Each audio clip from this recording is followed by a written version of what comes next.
The first cool breath of the Okanagan Kettle Lakes reaches you from low ground, where rounded basins hold the evening sky in still, darkening water. Settle in and let your breathing take the slow shape of this quiet country. We are not hurrying across it tonight.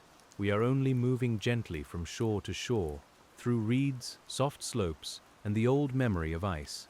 The Okanagan Kettle Lakes lie in a landscape that looks open at first, with dry hills, pale grasses, scattered pines, and long light falling from the western sky. But as you drift closer, you begin to notice the hidden roundness of the land. There are hollows everywhere, some filled with water, some with marsh, some only with darker grass. Each one is a soft fingerprint left by melting ice. You can imagine the air cooling around your shoulders as evening gathers. The smell is faintly mineral, with dry sage, wet mud, and the green breath of rushes near the bank. A small lake holds the last color of the day. Its surface is quiet enough to keep every cloud without breaking it. We move slowly along the edge, where your feet would find firm dust one moment and damp ground the next. The Okanagan is often thought of as sunlit, warm, and wide, but the Kettle Lakes keep a different kind of time. They are small, patient bowls of water. They remember cold. Long ago, ice rested here with enormous weight, pressing into the valleys and hills with a silence deeper than weather. As the glacier weakened and pulled back, blocks of buried ice were left behind in gravel and sand. They waited, hidden under loose earth. Then they melted slowly, and the ground above them settled down.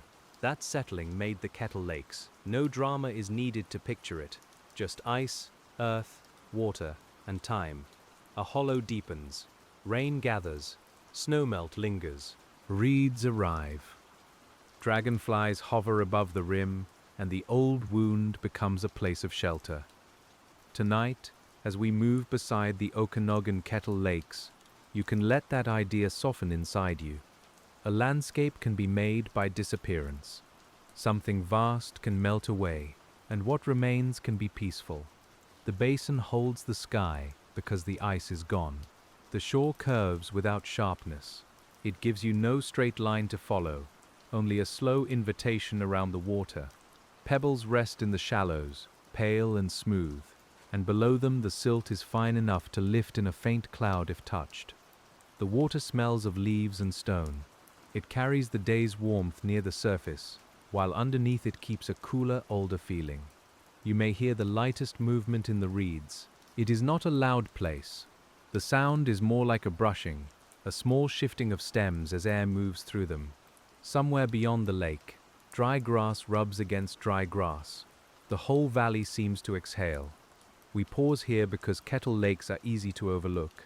They are not always wide enough to command attention. They do not need cliffs or thunder or endless depth. Their wonder is quieter than that, gathered in rounded margins, shallow shelves, and small reflections that change with every hour.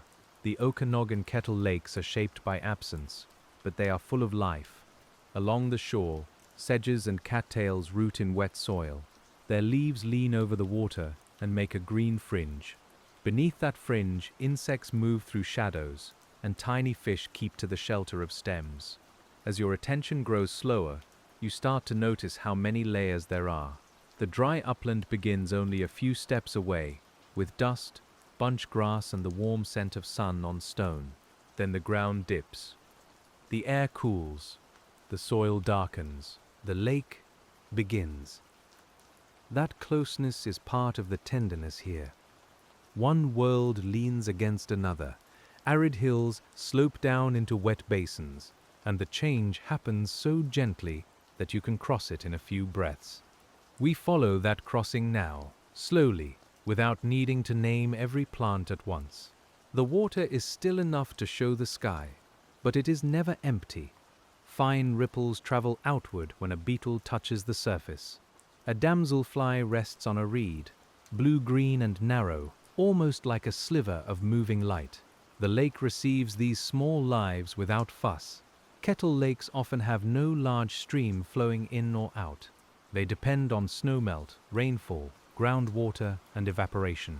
Their levels rise and fall with the season.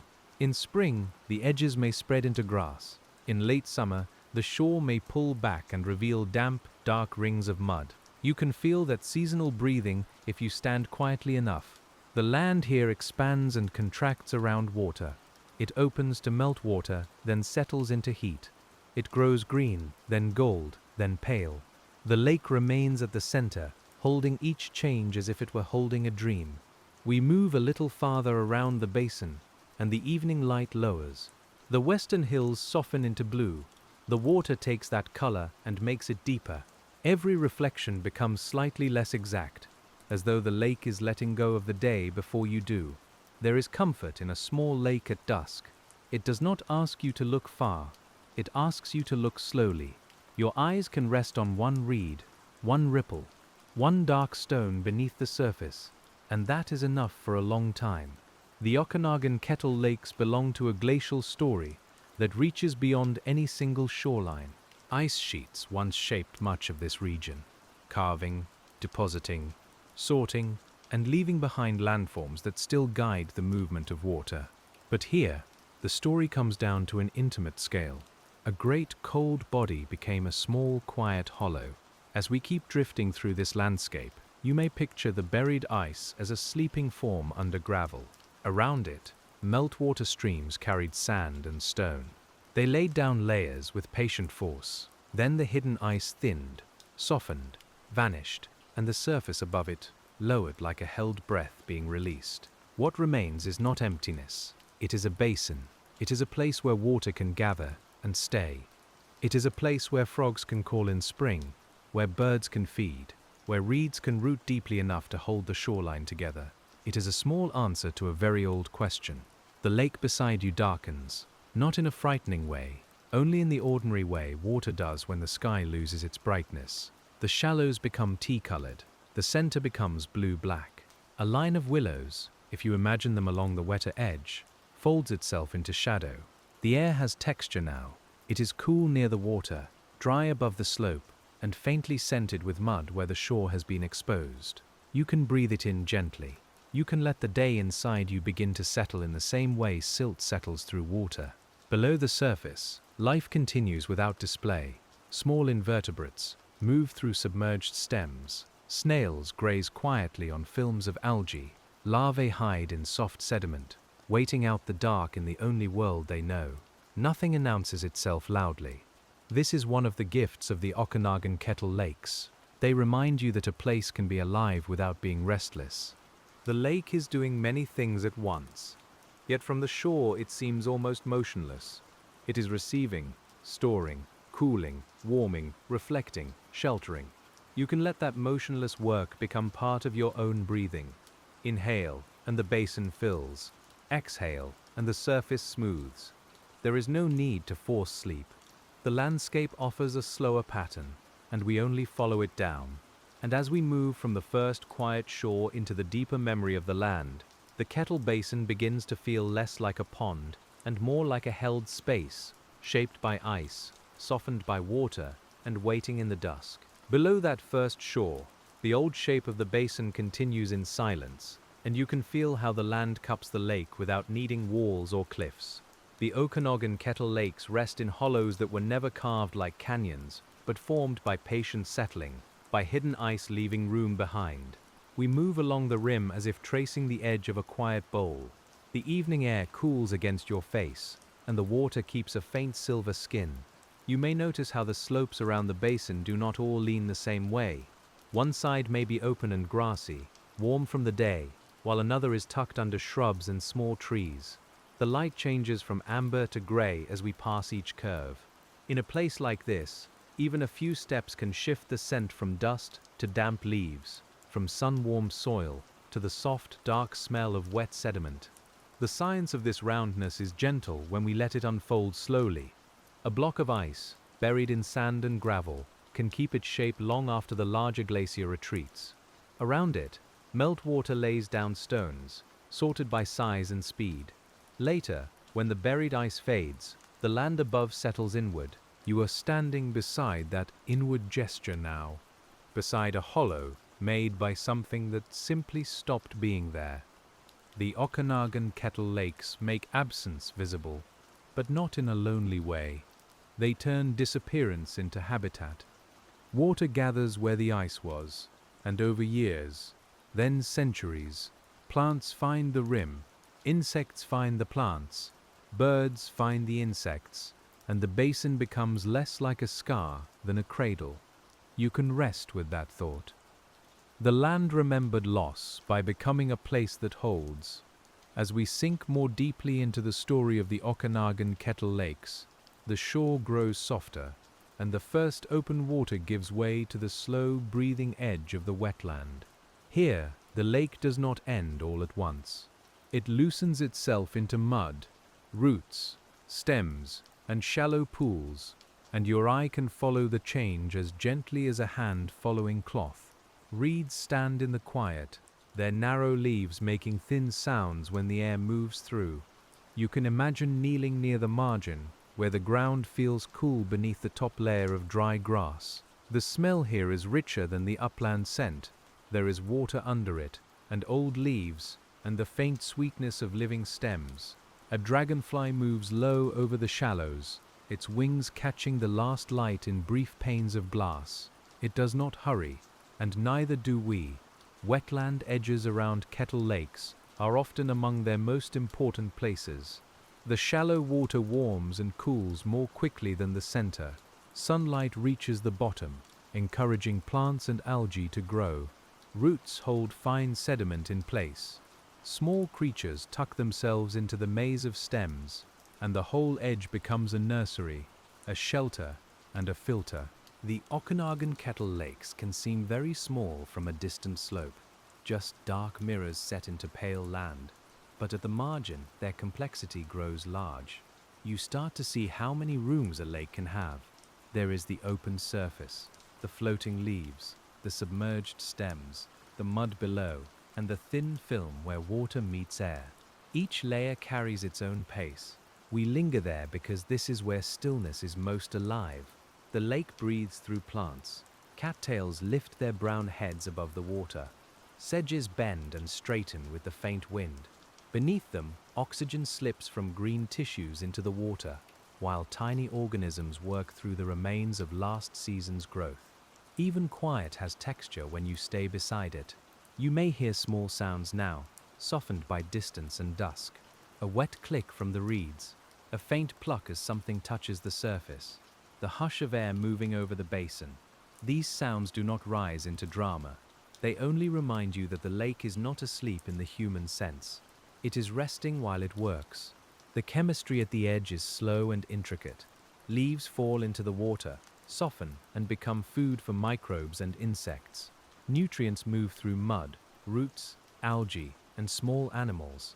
Some settle into the bottom and become part of the dark archive of the lake. In a kettle basin, where water may stay for long periods, these cycles can be especially intimate. You do not need to hold all of it at once. Let it be enough to know that the damp margin is a place of exchange. Dry land gives dust and leaves. Water gives coolness and reflection. Plants stand between them, half in air and half in the lake, making a gentle bridge between worlds. We are standing at that bridge with them.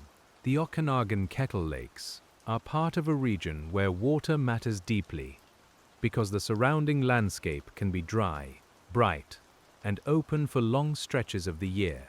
That contrast makes each wet hollow feel more vivid. In summer, grasses on the hills may turn pale and whisper in the heat, while the lake margin stays green and shadowed. You can feel the coolness gather there, like a quiet thought. As we move farther from the first reeds and into the layered water itself, the surface begins to hold less of the shore and more of the sky.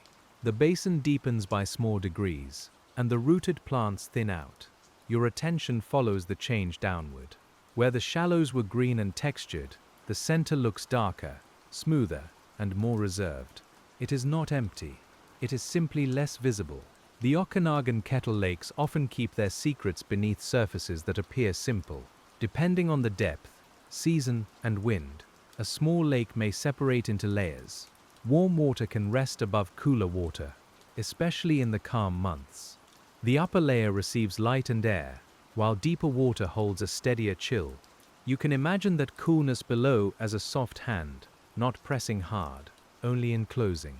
If you were floating quietly above the center, you might feel the warmth of evening near your skin. Below that, though, the lake would keep a different temperature, a memory of spring melt and shaded depths. The shift might be subtle, but the body knows it. Warmth above, coolness below. Light above, dimness below. A small lake can contain a whole vertical weather. We drift in thought over the central water, letting the basin widen underneath us. There is no current like a river here, only slow mixing from wind, heat, cold, and season. The surface takes the breeze in tiny ripples. Deeper down, the motion is less immediate. Time thickens. Particles settle through the dim green water like dust in a dark room. Those settling particles matter: pollen, ash, fragments of leaves, mineral grains, and the remains of tiny organisms all descend little by little. On the bottom, they make soft sediment, and that sediment records change. The Okanagan Kettle lakes are not only places to look at, they are also places where the past comes to rest, grain by grain, year after year. You can imagine the lake bed as a quiet page that is never turned quickly. Each season leaves a faint line. Spring runoff may bring mineral silt, summer growth may add organic matter, autumn leaves may darken the layer, winter stillness may preserve what has settled. Nothing needs to announce itself. The record is written in patience. As we listen inwardly, the world above the lake becomes softer. The last birds are farther away. The dry hillside loses its sharp detail. The water gathers the whole evening into one darker color. You might feel your own thoughts beginning to descend, the way fine silt falls through a calm basin after the wind has rested. The life in the central water is often small enough to be unseen, but that does not make it less important. Plankton drift where light can reach them, tiny plants and animals moving with the lake's slow moods. Some rise or sink with the hour. Some bloom when nutrients and light meet in the right balance. They are minute, but they help shape the breath of the water. You can picture them as a soft green brightness suspended beneath the surface. Not a shining light, not a spectacle, just living color diffused through the upper layer. Small grazers move among them, and small fish may follow, keeping to the edges of shadow. In a kettle lake, the food web is often delicate because the basin is contained and responsive. The Okanagan Kettle lakes teach a quiet kind of attention. They show that small systems are not simple systems. A change in light, wind, water level, or temperature can ripple through the whole basin. But here, in the sleepward rhythm of evening, we do not need to make those changes dramatic. We only notice how closely everything is held. Below this, the water changes again, and we move from the living upper layer toward the softer darkness where the bottom receives what the day lets go. The descent is not deep like an ocean trench, but it is deep enough for quiet. It is deep enough for light to thin, for temperature to steady, and for the lake bed to wait without impatience. We follow that slow sinking now. The bottom of a kettle lake can be very soft. If you could touch it gently, your hand might meet silt, fine organic matter, and settled mineral grains, all layered into a dark, yielding surface. It would not feel like solid ground at first. It would feel like time made loose. The scent, if disturbed, would be earthy and wet, with the old sweetness of plants returning to mud. You can imagine the Okanagan Kettle lakes from below now, looking upward through dim water toward a pale oval of sky. Stems descend near the edges like quiet pillars. The surface is far above, wavering with evening. A leaf turns slowly as it sinks, not falling in a rush, but wandering down in small, patient movements. It joins other leaves already softened into the lake bed. The sediment is one of the calmest parts of the whole landscape. It receives without choosing. Dust from dry slopes, pollen from grasses, needles from pines, fine ash from distant fires in older seasons, fragments of insects, and minerals released from stone all come to rest together. Layer by layer, the basin becomes an archive of weather, vegetation, and water. In scientific terms, lake sediments can preserve clues about past climates and ecosystems. Pollen grains tell of plants that once grew nearby. Charcoal particles may show old patterns of fire across the region. Mineral layers can hint at floods, droughts, and changes in erosion. Yet when you imagine it tonight, there is no need to turn it into a chart. It is enough to know that the mud remembers. You are resting near that memory now. Above you, the lake holds the last light. Around you, cool water presses evenly from all directions, gentle and complete. The world of roads, rooms, screens, and clocks has become very far away. Here the slowest things are the most faithful. Sediment falls, roots hold, water waits. Even the darkness here is not empty. Bacteria work in the low oxygen spaces of the mud.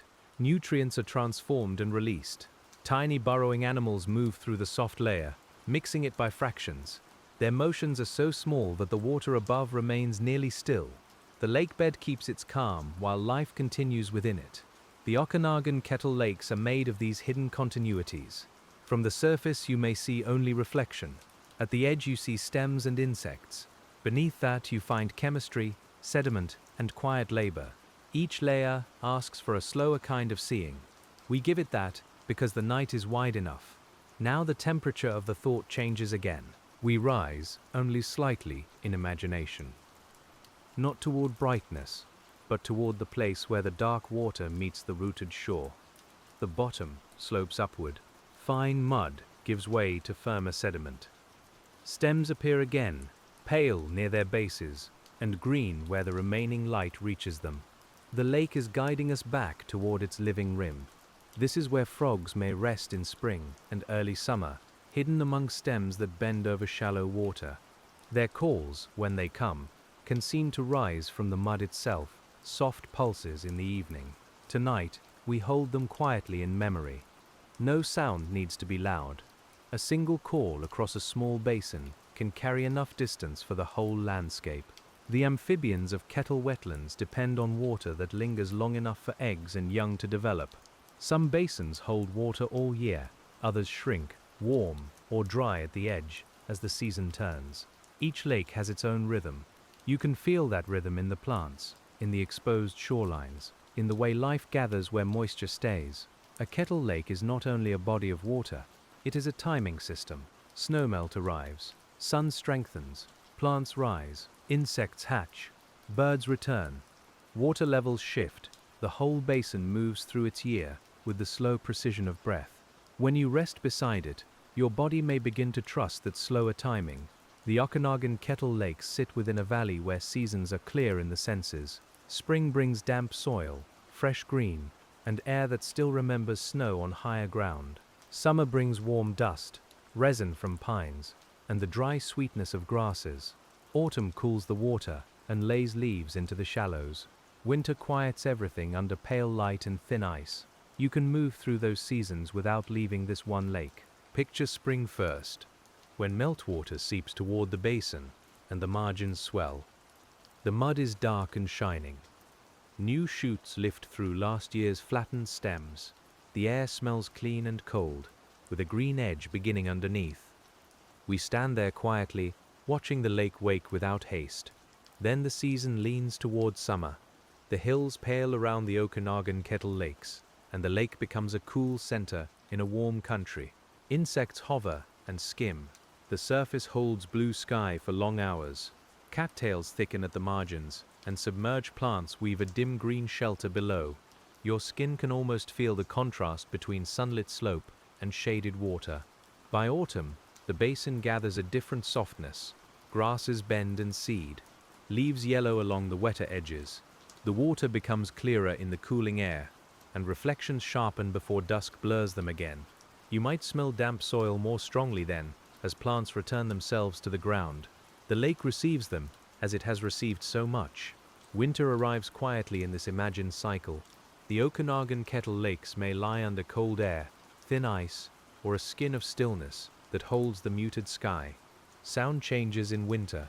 It travels cleanly, then seems to disappear. Reeds stand pale and dry, their stems ticking softly when the wind touches them. Beneath the ice, water remains, dark and slow.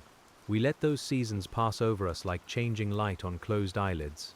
None of them asks for attention all at once. They come, they alter the basin, and they leave their small traces behind. The Kettle Lake holds them in shape and sediment. It becomes a place where time can be seen without needing to be rushed. And as the seasons settle behind us, we drift outward from a single basin to the wider pattern of the Okanagan Kettle lakes across the land, where hollows appear like quiet beads strung through glacial ground. Some are open water, some are marsh, some are seasonal wetlands that shine only at certain times of year. From above, they might look scattered, but each one belongs to the same old ice-shaped story. You can picture walking slowly through that larger landscape at dusk. The path moves over dry ground, then dips toward a darker patch of reeds. A small lake appears, reflecting the first evening star. Beyond it, another hollow lies half hidden by grass. The air carries both dust and moisture. Your senses learn to read the land by coolness, shadow, and the smell of water. These basins form where ice blocks were left in outwash, till, or other glacial deposits. Some became deep enough to hold water through many seasons. Others became shallow wetlands, rich with plants and changing edges. Some may have slowly filled with sediment, becoming meadows that still reveal their origin through their roundness. The landscape keeps the shape, even when open water fades. The Okanagan Kettle lakes are therefore not all the same, and that variety is part of their quiet beauty. One may be ringed with rushes and alive with insects. Another may hold clearer water and a stony edge.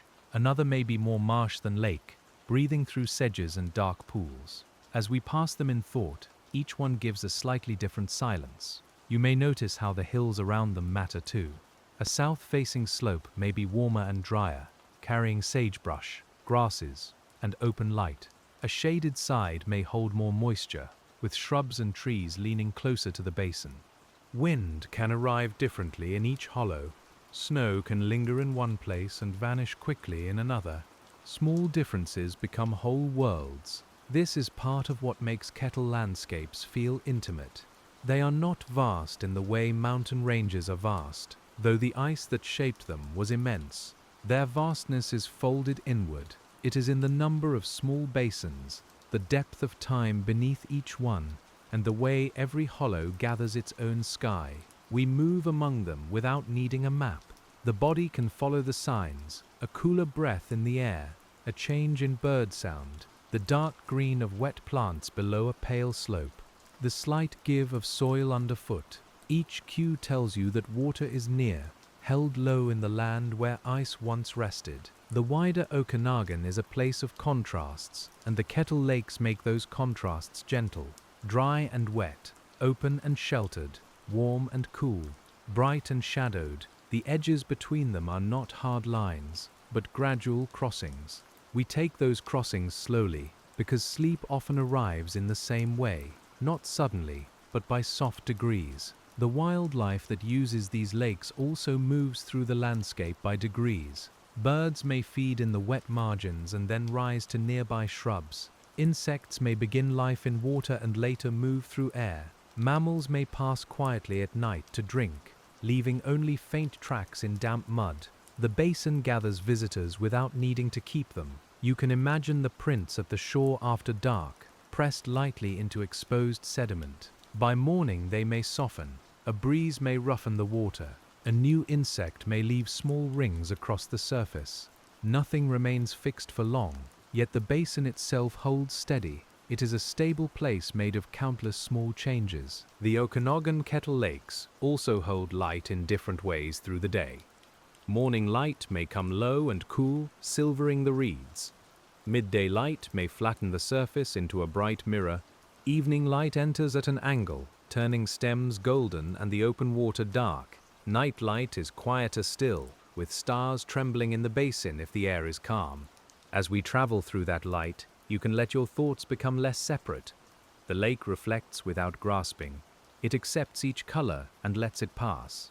Blue, gold, gray, black, cloud, bird, branch, star. The surface keeps nothing for itself, yet it appears full. There is a kind of rest in that. Below the pattern of light, the lakes are connected to water moving unseen through the ground.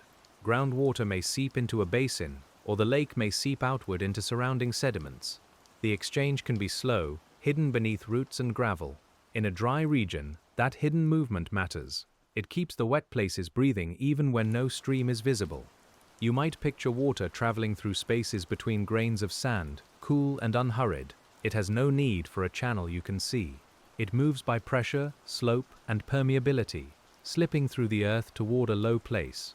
When it reaches the Kettle Basin, it joins the visible water, and the hidden becomes reflective for a while. This gives the Okanagan Kettle Lakes another layer of quietness. What you see is only the open part of a larger movement. Beneath your feet, water may be arriving or leaving, filtering through glacial sediments laid down long before the present shore plants grew. The basin is a pause in that movement, a place where water comes into the open sky. We pause with it. The air is cooler now, and the sounds are thinner. You may feel the imagined ground beneath you, dry at the surface, then damp lower down, then saturated near the lake. Your breathing can follow those layers. Surface, root, seep, basin. Each one is slower than the last, and as we follow the hidden water downward through gravel and back toward the basin, the landscape grows more inward, and the next quiet layer begins where the visible shore gives way to the unseen work beneath it. Here, the story is not only about ice that melted, but about earth that still filters, stores and releases water in slow measure. The lake is both a mirror and a well of memory. The glacial materials around Kettle Lakes are often mixed and varied. There may be sand from meltwater streams, gravel from stronger flows, clay from quiet settling. And till left directly by ice, these materials influence how water moves. Coarse gravel lets it pass more freely. Fine clay slows it. The basin's life depends partly on this hidden architecture. You do not need to see those layers to feel their effect. A wetland that remains lush in late summer may be receiving cool groundwater. A lake that shrinks noticeably may be losing more water to evaporation and seepage. A meadowed hollow may show where sediment and plant growth have slowly filled an old basin. Each place speaks in surface signs of deeper structure. The Okanagan Kettle Lakes are therefore not isolated ornaments on the land. They are expressions of geology, hydrology, climate, and life working together at a small scale. That may sound complex when said plainly, but beside the water it feels simple. The lake is here because the ground allows it. The reeds are here because the water lingers. The insects are here because the reeds rise. You can rest in the chain without needing to follow it to its end. Everything depends on something else. Everything gives way to something else. A buried ice block becomes a hollow. A hollow holds water. Water gathers plants. Plants shelter small lives. Small lives feed larger ones. The whole web is quiet enough to be missed, and generous enough to continue. The feel of the air changes again near the basin floor. In the evening, cool air can settle into low places, making the kettle hollow slightly colder than the surrounding slope.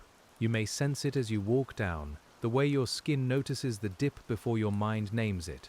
The lake holds that coolness and makes it softer. Temperature shapes life in many subtle ways. Warm shallows can speed growth. Cool refuges can help certain organisms through heat. Seasonal mixing can bring oxygen and nutrients into different layers of the lake. These movements do not look dramatic from the shore. They happen as invisible adjustments, as quiet as sleep turning over in the dark. We stand close enough to feel the dampness now. A faint mist may gather over the surface in the right weather, especially when cooling air meets warmer water. It hovers low, thinning and thickening by the minute. The reeds disappear at their bases. The far bank becomes less distinct. The Okanagan Kettle Lakes seem to breathe out a pale veil. In that mist, the basin feels older than the visible world. Shapes simplify. A stem becomes a line. A shore becomes a shadow. A bird crossing the water becomes only a motion in gray. You can let your thoughts simplify with it, losing their sharp edges, keeping only what is calm enough to remain. Mist is water becoming briefly visible in air, and that idea is soothing in itself. The lake gives a little of itself upward. The air holds it, then lets it go. Droplets form, drift, vanish, and return to the wider circulation of the valley. Even the boundary between lake and sky is not fixed. It softens at dawn and dusk. The Okanagan Kettle lakes belong to these softenings. Their edges soften into marsh, their bottoms soften into sediment, their reflections soften as light fades, their histories soften from glacial force into present stillness. You can feel why a person might sit beside them for a long time and say very little. We continue, and the hush deepens around us. The basin is no longer just a geological form. It has become a room made of water, plants, air, and cooling light. The dry hills stand back. The reeds lean close. Somewhere in the upper darkness, a small insect moves, and the surface marks it with a widening ring. Those rings are one of the lake's gentlest languages. A touch becomes a circle expands. It meets another circle, then fades before reaching the shore. You can watch this again, and every time it teaches the same thing without words. Disturbance can become pattern, and pattern can become calm. At the Okanagan Kettle lakes, even wind arrives in softened form when it settles into a basin. It may ruffle the center while leaving the sheltered edge smooth. It may comb the reeds in one direction, then pause. It may carry the scent of warm grass down from the hillside and lay it over the cooler smell of water. Your breathing gathers both. Wind also helps mix the upper water, moving heat and oxygen through the surface layer. On a small lake, a steady breeze can matter. It can push floating material toward one shore. It can tilt the warm surface slightly. It can bring fresh air into contact with the water. Yet all of this can happen under a surface that still seems quiet from a distance. You may begin to sense how scale changes everything. A process that would be grand in a larger lake becomes intimate here. Mixing, settling, warming, cooling, evaporation, and seepage all take place within a basin small enough to walk around slowly before dark. The world becomes understandable without becoming simple. That is one of the deepest comforts of these lakes. And as the wind thins and the water smooths, we drift into the life that gathers above the surface, where the lake touches air and the evening insects begin their slow work. The Okanagan Kettle lakes are not only basins of water, they are also open spaces in the landscape, small clearings of reflection where wings, stems, and ripples meet. At the surface, water tension makes a delicate skin. Insects use it as a pathway, a resting place, or a place to hunt. Water striders may stand on it as though the lake were a fine, flexible floor. Their feet dimple the surface without breaking it. You can picture those tiny dimples holding twilight, each one a small dark star. Dragonflies and damselflies belong naturally to this kind of place. Their young live in water, moving among stems and sediment. Later, they climb into air, leaving behind delicate empty skins on reeds. The adult wings shine and vanish as they turn. They are not ornaments here. They are part of the lake's long conversation between water and sky. You might see one pause near you, its body slim, its wings held open, or folded depending on its kind. It rests in the cooling light, patient and exact. Behind it, the lake surface darkens. Around it, the reed stems make vertical lines, and the air smells of wet green growth. The scene is small, but it can hold your whole attention. The Okanagan Kettle lakes support such life because their edges create shelter, temperature variety, and food. Submerged plants offer surfaces for algae and places for larvae to hide. Emergent stems give insects a bridge into air. Shallow water warms enough for growth. Deeper pockets remain cooler and more stable. A single basin becomes many habitats layered together. We let the thought move slowly, the way an insect's shadow moves across the surface. Habitat is not only a location, it is a set of conditions that allows a life to continue. Moisture, shelter, food, timing, temperature, and light all gather in the right way. The lake offers those conditions quietly, without ever announcing its generosity. Birds are drawn to this gathering. Some come to feed along the edges. Some pause during seasonal movements.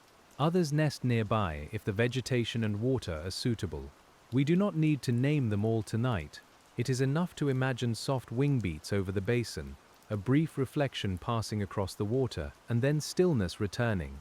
If a bird lands among the reeds, the lake accepts the movement. Stems bend. A few ripples leave the bank. The sound is muted by vegetation and distance. After a moment, nothing seems disturbed. This is how the Kettle Basin holds life, not by stopping motion, but by absorbing it into a larger quiet. The dry slopes nearby may host their own small lives, and some of them depend on the wetland below. Pollinators move between flowers and damp edges. Bats may feed over open water at dusk, tracing invisible paths through insects. Small mammals may pass through grasses toward the shore. The Okanagan Kettle Lakes become meeting places for species from different parts of the landscape.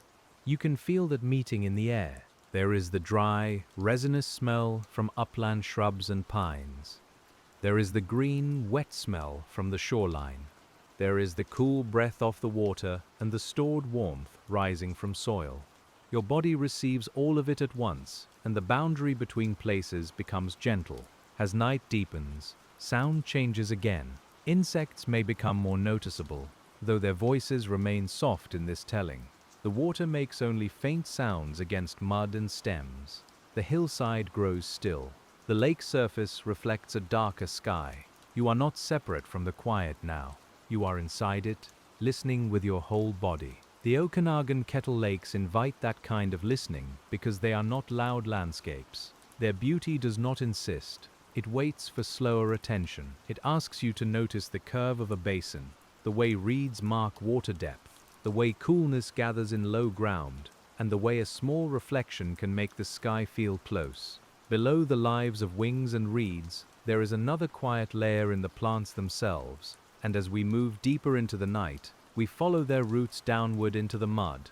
The next part of the landscape begins where green stems enter dark sediment. Above, the plants lean in air. Below, they hold the shore together, thread by thread. The roots and rhizomes of wetland plants make a hidden network. They bind fine sediment, slow erosion, and create spaces for microbes and small animals. They also store energy from one season into the next. When winter quiets the above-ground stems, life remains below, waiting in the mud for warmth and light to return. You can imagine that waiting is a deep, plant-like sleep. In the Okanagan Kettle Lakes, these rooted edges help shape the future of the basin. Plants trap sediment. Dead stems fall and partly decay. Organic matter accumulates. Over long periods, a shallow edge may grow outward or upward. The lake changes not only by water level, but by the patient work of vegetation. A shoreline is a living process. You may notice this if you picture the edge through many years. At first, open water touches bare sediment. Then a few plants root in the shallows. Their stems slow waves and catch drifting material. More plants arrive. The margin thickens. The basin remains a lake, but its edge becomes more complex, more sheltered, more quietly alive. That slow filling is part of the natural life of many small lakes. Some kettle lakes eventually become marshes, then wet meadows, as sediment and organic matter accumulate. It can take a very long time. There is no need to rush the image. A lake can spend centuries becoming something else, and still be itself at every stage. We can rest with that too. Change does not have to be abrupt to be real. The Okanagan Kettle Lakes are changing even in stillness, shaped by each season's growth and settling. A reed falls, a grain sinks, a root spreads, a shoreline shifts by less than you can see, and over time, the whole basin listens. The feel of mud around roots is different from open sediment. It is more fibrous, more held. If you could press it gently, it would give and resist at the same time. It smells of wet earth, living roots, and old plant matter. That smell is deep and grounding. It belongs to places where water and life have been speaking together for a long while.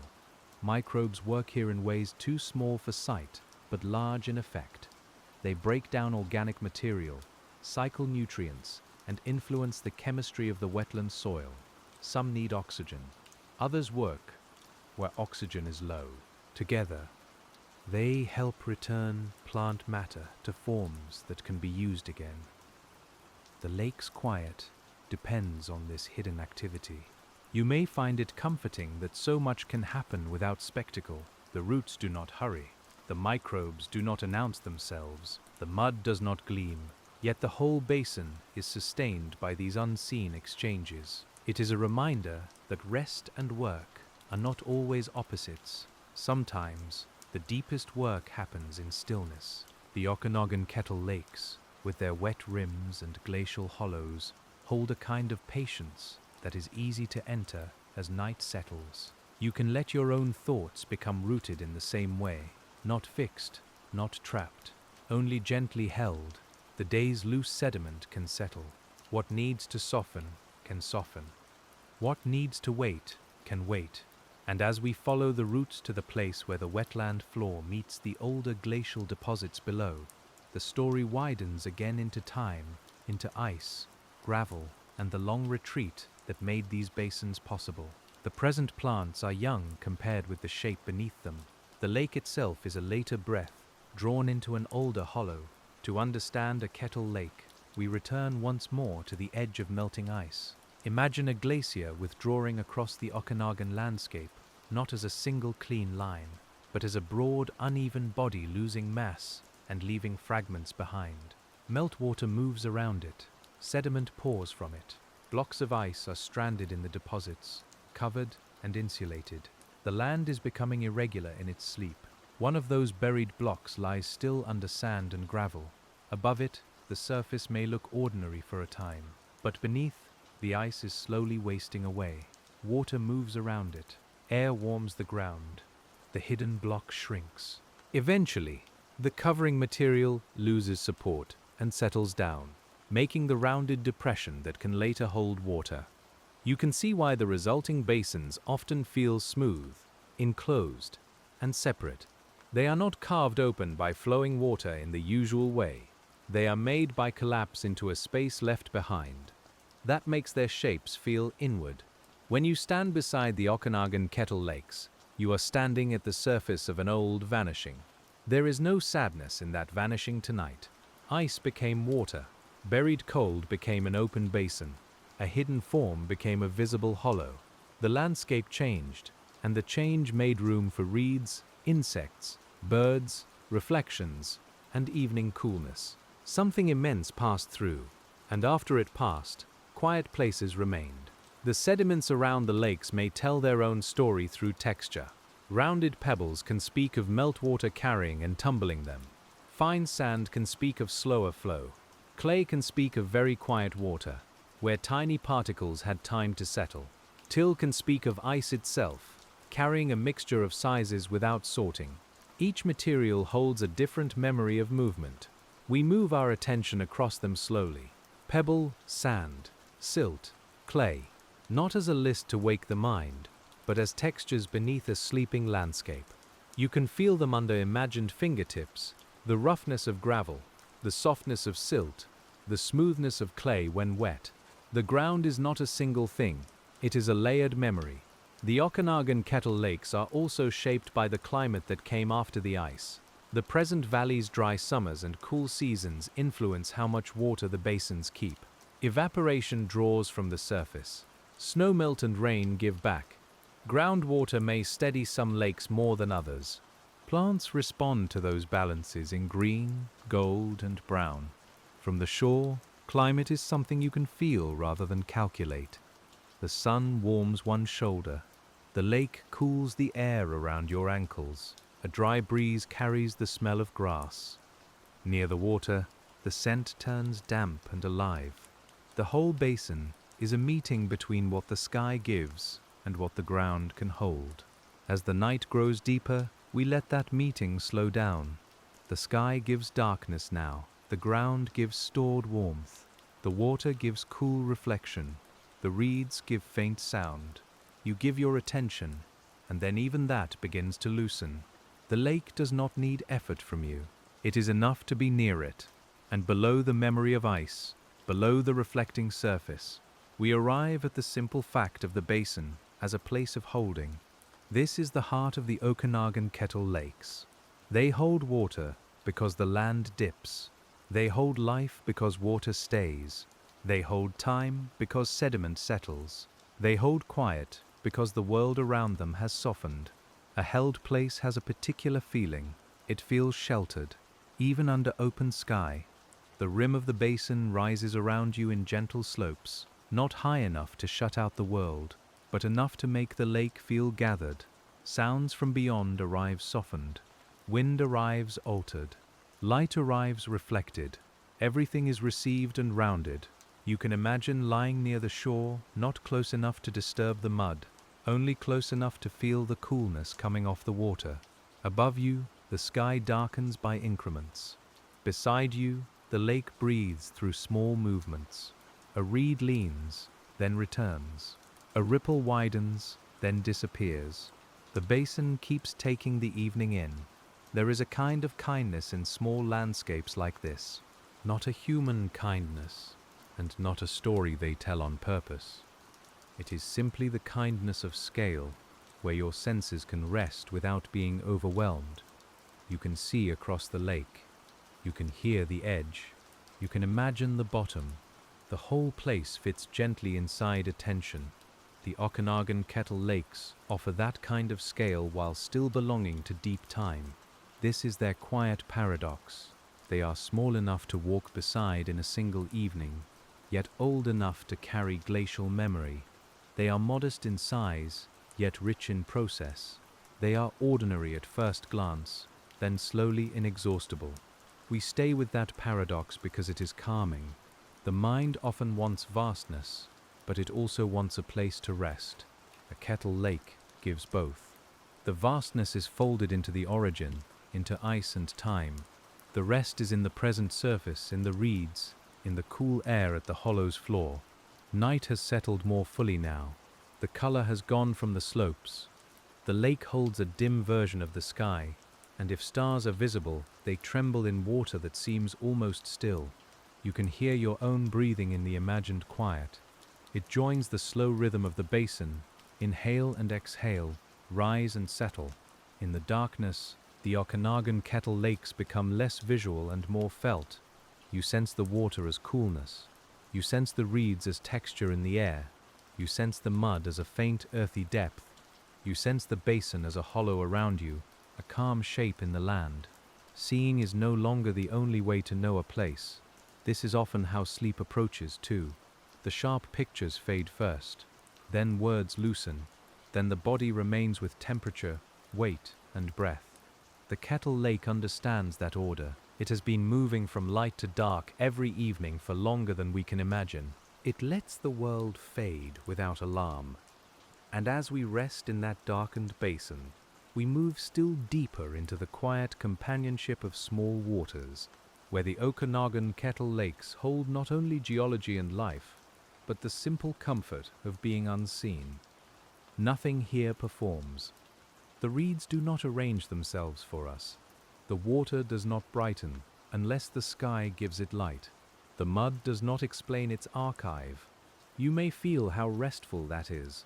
To be in a place that does not ask you to become anything, to be beside water that accepts silence, to let the landscape exist without needing to solve it. We have learned some of its science, gently, but now even the science can soften back into sensation.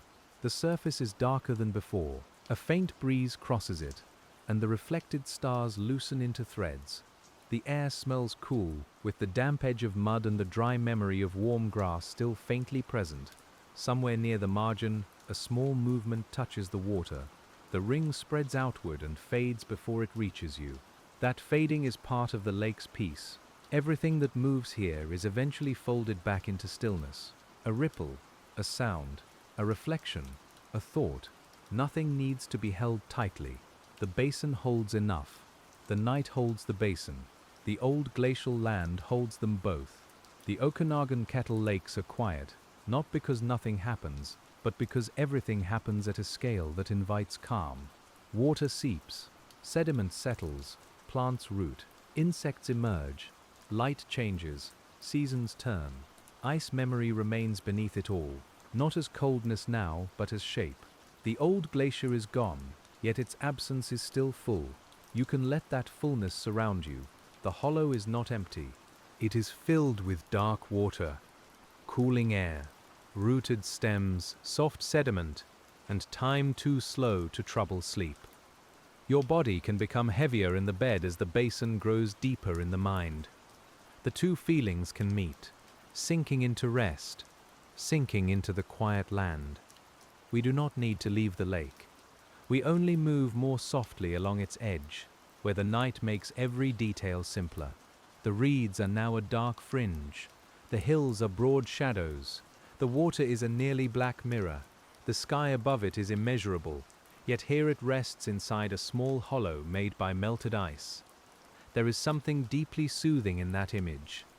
The wide sky held in a small basin, the ancient glacier remembered by a quiet pond, the dry valley cooled by a fringe of wetland, the day's brightness carried into darkness without resistance. You can breathe with it, and the breath can slow. As the hour grows later, the lake's surface loses the last difference between near and far. Reflections merge with depth. The shore becomes an outline. The plants become only their shapes. You are still here with us, but with less effort now, less need to follow each word sharply. The landscape can carry you, and the Okanagan Kettle lakes continue as they have continued through so many nights, holding the coolness at the bottom of their basins, holding the soft mud under the water, holding the reeds at the edge, and holding the old glacial curve that made room for all of this quiet. The quiet does not make the Okanagan Kettle lakes empty. It makes them easier to hear in the older, slower way, the way water listens to its own margins. We stay near that margin for a while, where the dark lake touches the dim shore, and where every small thing seems softened by distance. The basin feels like a hand cupped around cool water.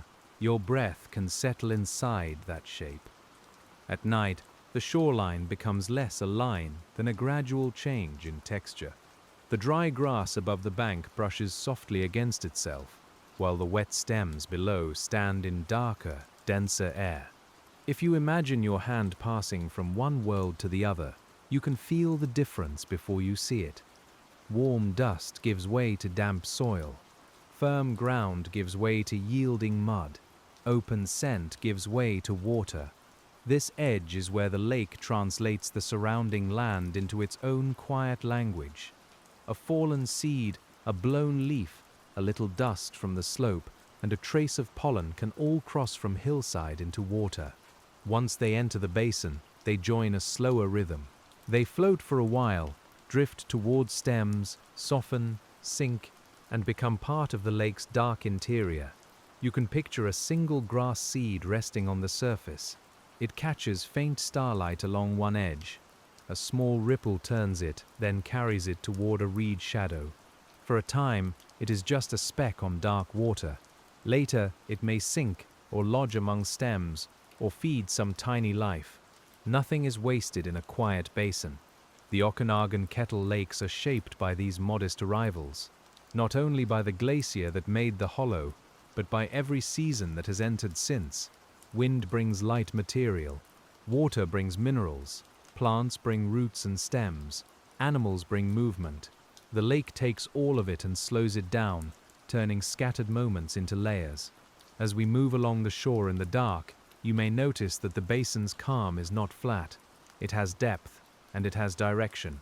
The slope under the water leads inward. The stems lean where the wind has trained them. The damp margin shows old water lines. Even stillness has a history, if you let your attention become slow enough. The dry upland beyond the basin remains present, though it has faded from view. In the Okanagan, open slopes can hold the heat of the day long after sunset, and you might feel that warmth behind you as a faint contrast to the lake's cool breath. The two temperatures meet around your body. One belongs to sunlit grass. One belongs to water that has been keeping shadows. This meeting of dry and wet gives the Kettle Lakes much of their character. The surrounding hills do not dissolve into deep forest everywhere. They often remain open, textured, and bright by day. Then, in the low hollows, water gathers a softer green. The Okanagan Kettle Lakes become pockets of moisture within a broader pattern of dryness.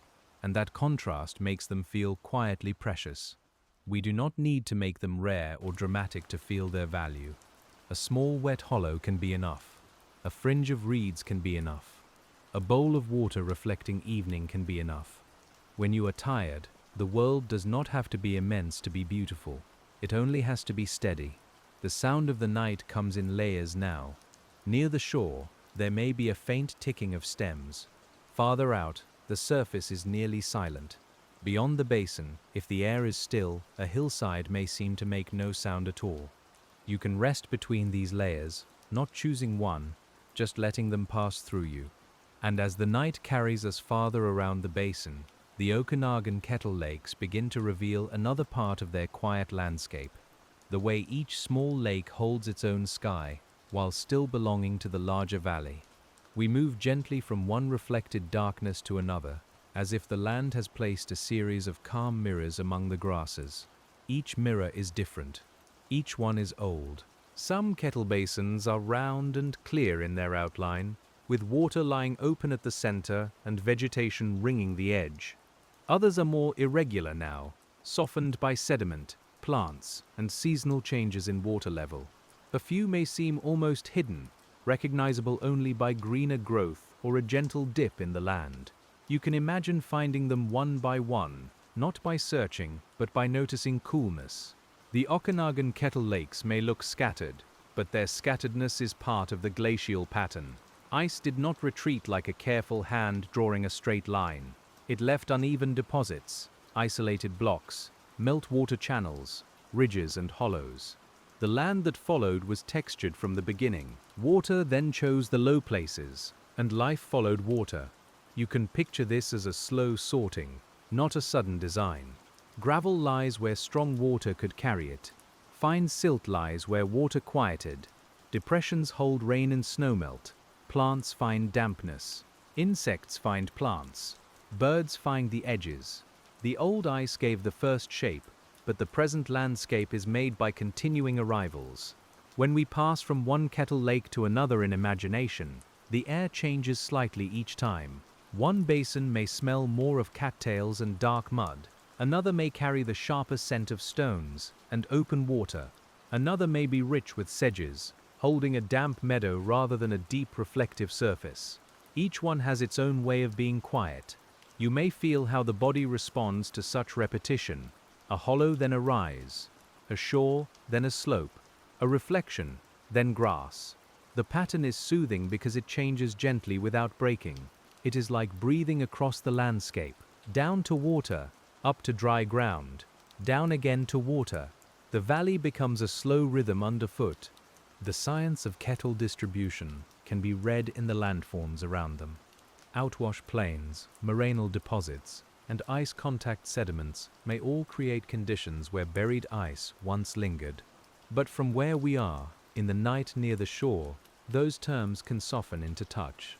Sand underfoot, rounded gravel at the bank, fine mud at the water's edge, a hollow that fits the lake. The Okanagan Kettle Lakes do not ask us to choose between knowledge and rest. We can hold both lightly. We can know that ice once shaped the basin and still let the present water be enough. We can understand that sediment records long change and still watch a single ripple fade. We can learn without waking ourselves fully. Above one of the basins, the sky may clear. Stars appear in the actual dark and again in the water below. The reflected stars tremble more than the real ones because the lake is breathing in faint movements. You can look from one sky to the other until the difference matters less. The hollow holds both distance and nearness.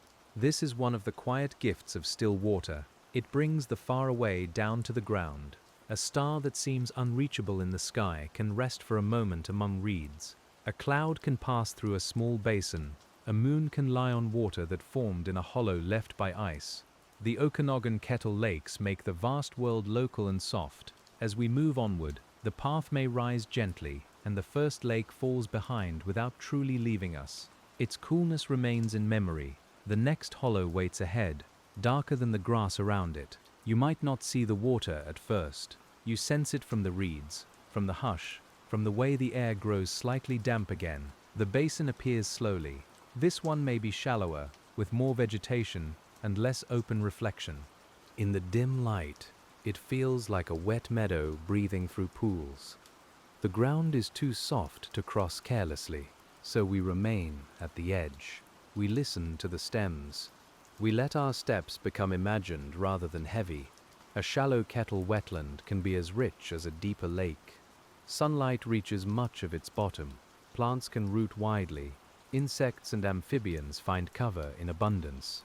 Waterfowl may feed where the water is open enough. The basin may change more visibly through the year, expanding in spring, tightening in summer, and holding frost in winter. You can feel its seasonality in the smell. Shallow water warms and releases a fuller scent of mud, stems, and algae. In cooler hours, that scent settles close to the ground. It is not unpleasant when imagined gently. It is the smell of life being broken down and remade. It is the smell of a wet place remembering every leaf. The Okanagan Kettle lakes include these softer wetland forms as part of the same family of hollows. A lake does not stop being important when it becomes marshy. It may become more sheltered, more rooted, more intricate. Open water gives one kind of reflection. Wetland gives another kind, broken among stems, held in narrow lanes and small pools.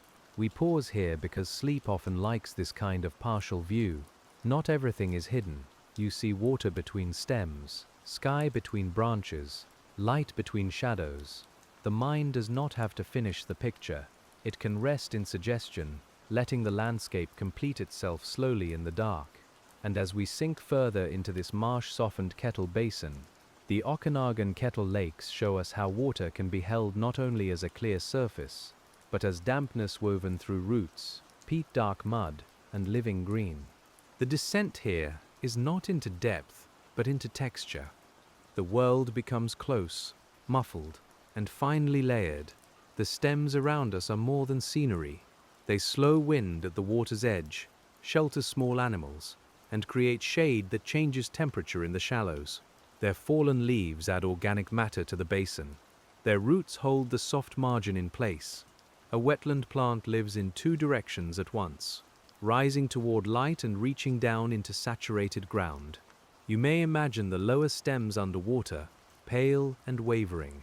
Small bubbles cling to them. Threads of algae move slightly with each faint current. A tiny snail may pass over a submerged leaf, leaving no sound at all. In this close world, movement is measured in millimeters and minutes, and the quiet feels complete.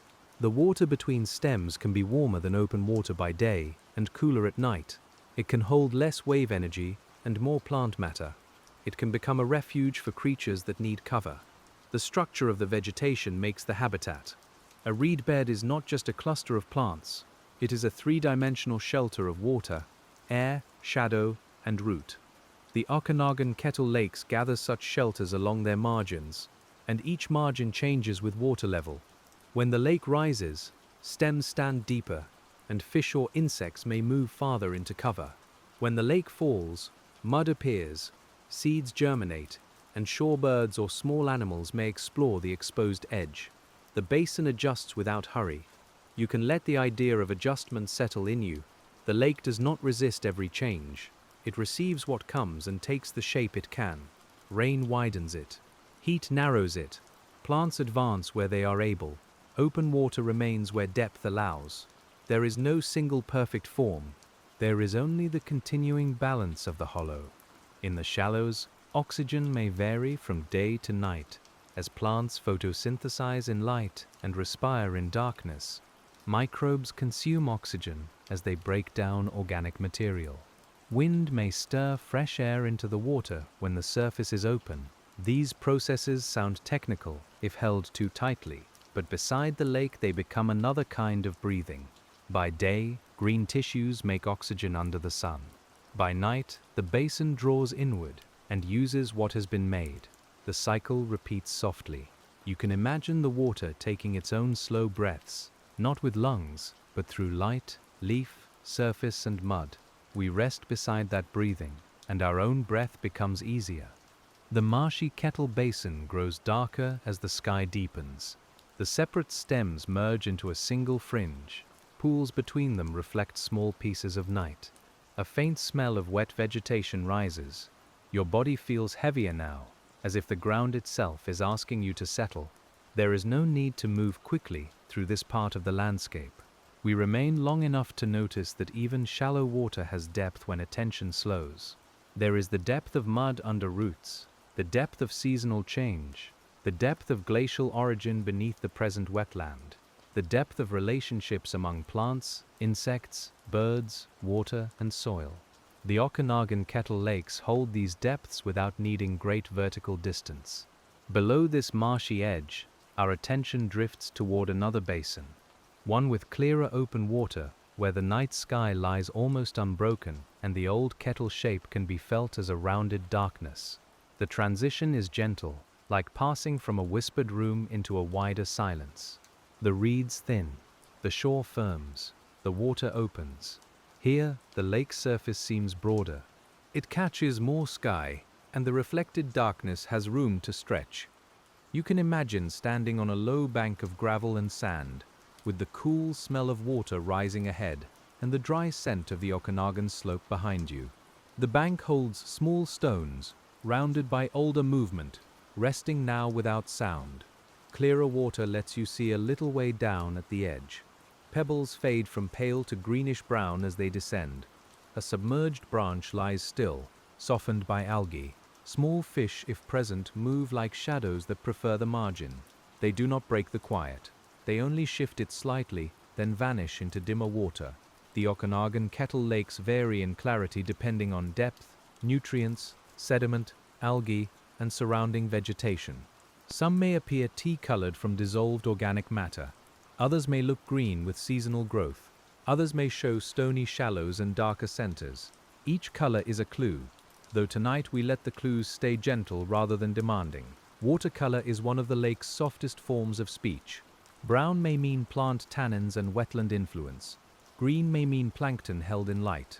Blue or black may come from depth, sky, and the absence of suspended material. The eye receives these colors before the mind explains them. You can simply let them deepen.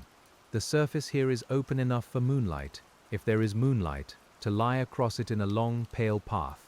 That path is not solid, yet it invites the eye to follow. It trembles where the water trembles. It disappears where the angle changes. You can watch it without wanting to reach it, because its beauty is in being untouchable. At night, open water can feel like a second sky placed at your feet. The Okanagan Kettle lakes create these sky basins across the land, each one shaped by an ancient hollow and filled with the present dark. You stand at the rim, and the world seems to fold downward. The stars are above, below, and quietly inside the lake. This is also where wind has more room to right itself on the surface. Small ripples move in rows, then soften as they reach sheltered edges. If the wind pauses, the lake smooths rapidly, returning to reflection. The basin's shape matters here. A small, rounded lake can fall into stillness more easily than a broad, exposed water body. You may feel a corresponding stillness in yourself. Thoughts that cross the mind in rows begin to lose their edges. They move toward the shore and fade. The lake becomes a model for settling. It does not force quiet. It receives motion until motion spends itself. The open water also offers a path for sound. A distant call may travel across it more clearly than through vegetation. A soft splash at one edge may seem to arrive from nowhere. But tonight the sounds are few and low. Each one is followed by a long space. The lake holds the space more than the sound. The Okanagan Kettle lakes are restful because of these spaces. Space between reeds, space between ripples, space between seasons, space between the old ice and the present water. In that space, the listener can drift. We keep our pace slow enough for the basin to remain larger than the words. And as the moonlit surface steadies, we begin to sense the deeper night above the Okanagan Kettle lakes, where the landscape becomes less about detail and more about vast, patient relationships. Sky and water, dry slope and wet hollow, past ice and present warmth, small life and long time, all of them meet without noise. The hills around the basin may be only silhouettes now. Their ridgelines form a low, dark border against the sky. During the day, you might see grasses, shrubs, open soil, and scattered trees. At night, the details are folded away. The land becomes a single resting shape, and the lake becomes the dark eye within it. You can imagine how the basin gathers cold air after sunset. Coolness drains gently down slope and pools in low ground, just as water does. The lake receives that cool air and returns a faint dampness.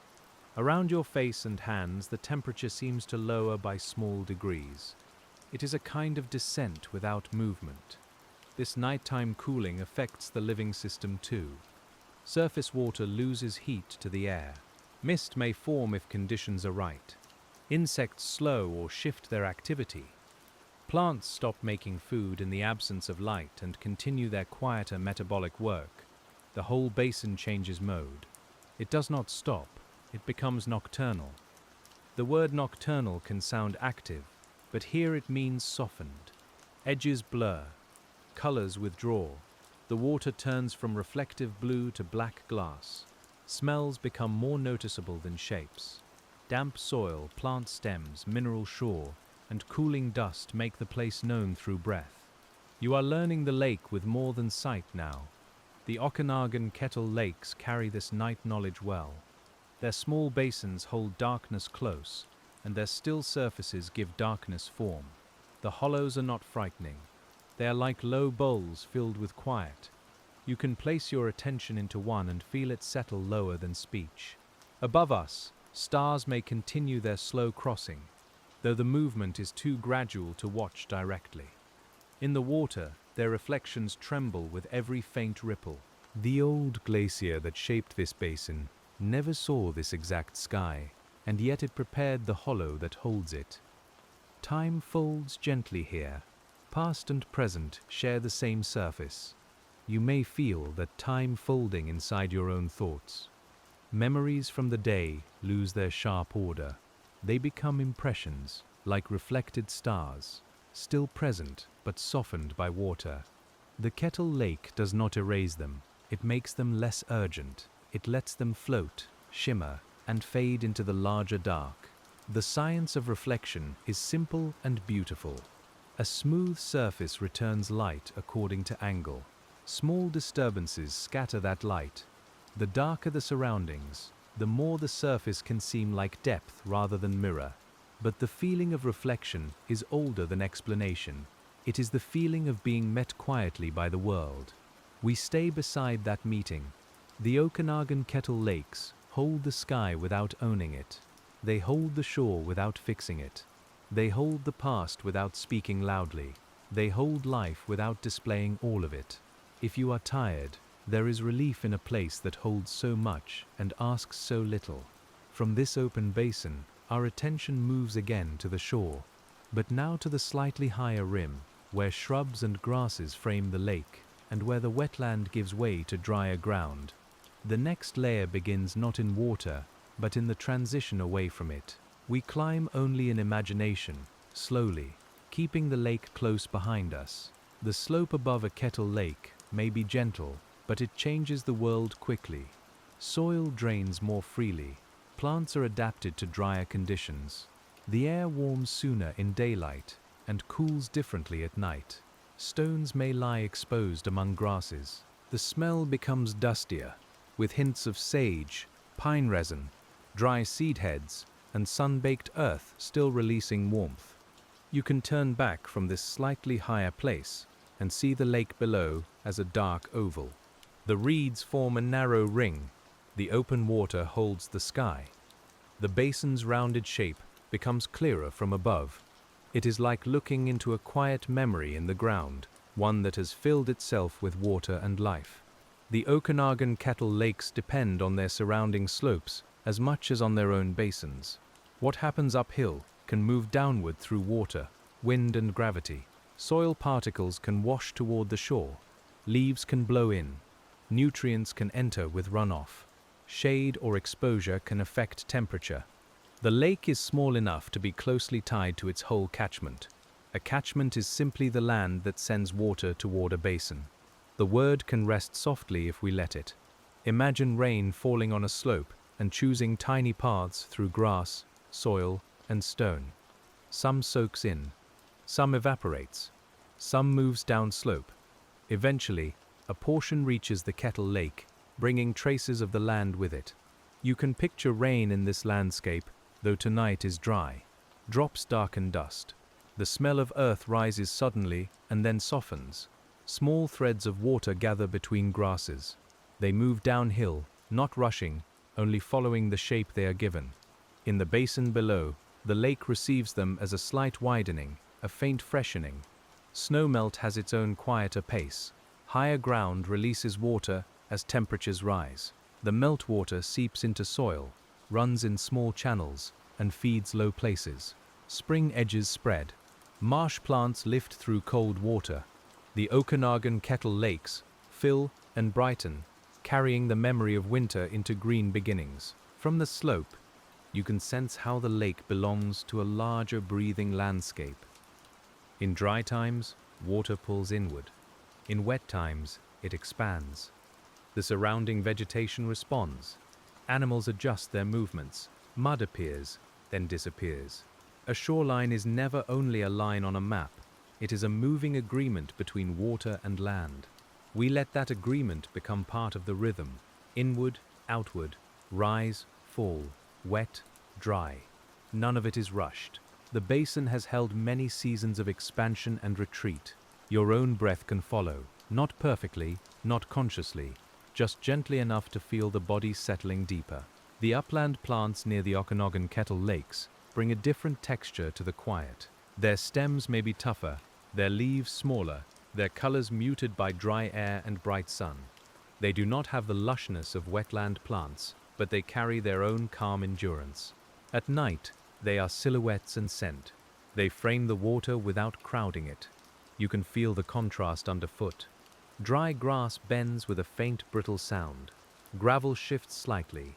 The air is more open here, less enclosed by stems, yet the lake remains close enough that coolness still rises behind you. This narrow band between dry slope and wet basin is one of the landscape's most peaceful thresholds.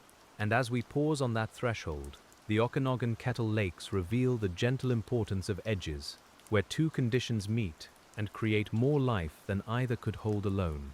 The next descent carries us back through that edge, from dry grasses into damp fringe, from warm soil into cool shadow.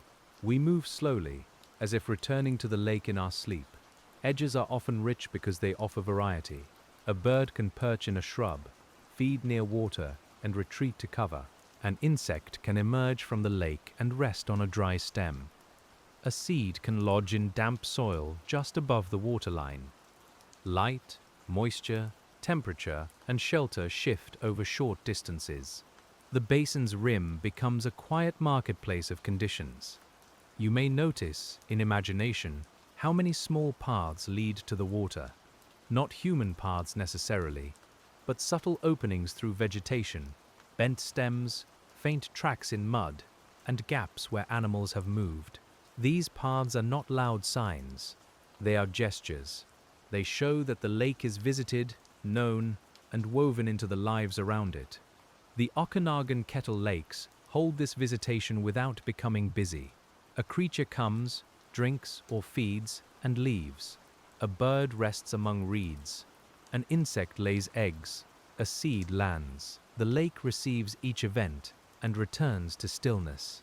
It is not indifferent in a cold way.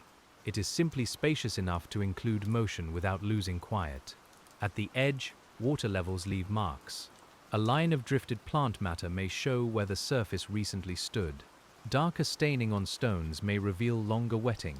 Mud cracks may form where water has withdrawn, then soften again when moisture returns. These small signs are like the lake's handwriting along the shore. You can read them slowly with your eyes half closed. A pale band of dried algae, a crescent of leaves, a smooth patch of mud, a rooted plant standing slightly above current water.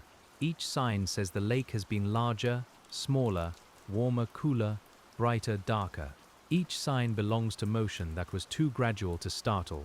The smell near the exposed edge can be especially grounding. Damp mud warmed earlier by sun releases an earthy sweetness. Wet stones smell clean and mineral. Decaying leaves add a deeper note.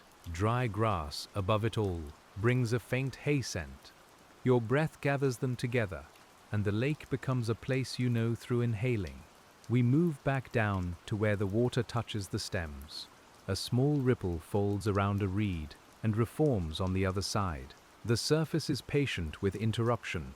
It yields and closes. Your own thoughts can do the same. Something passes through, makes a little motion, and then the mind becomes smooth again.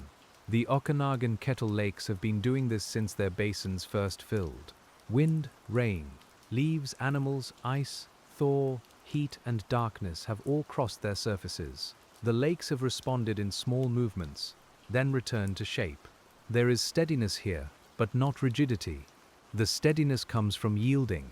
As we continue along the margin, the night reaches its middle depth, and the landscape seems to settle into a more complete stillness.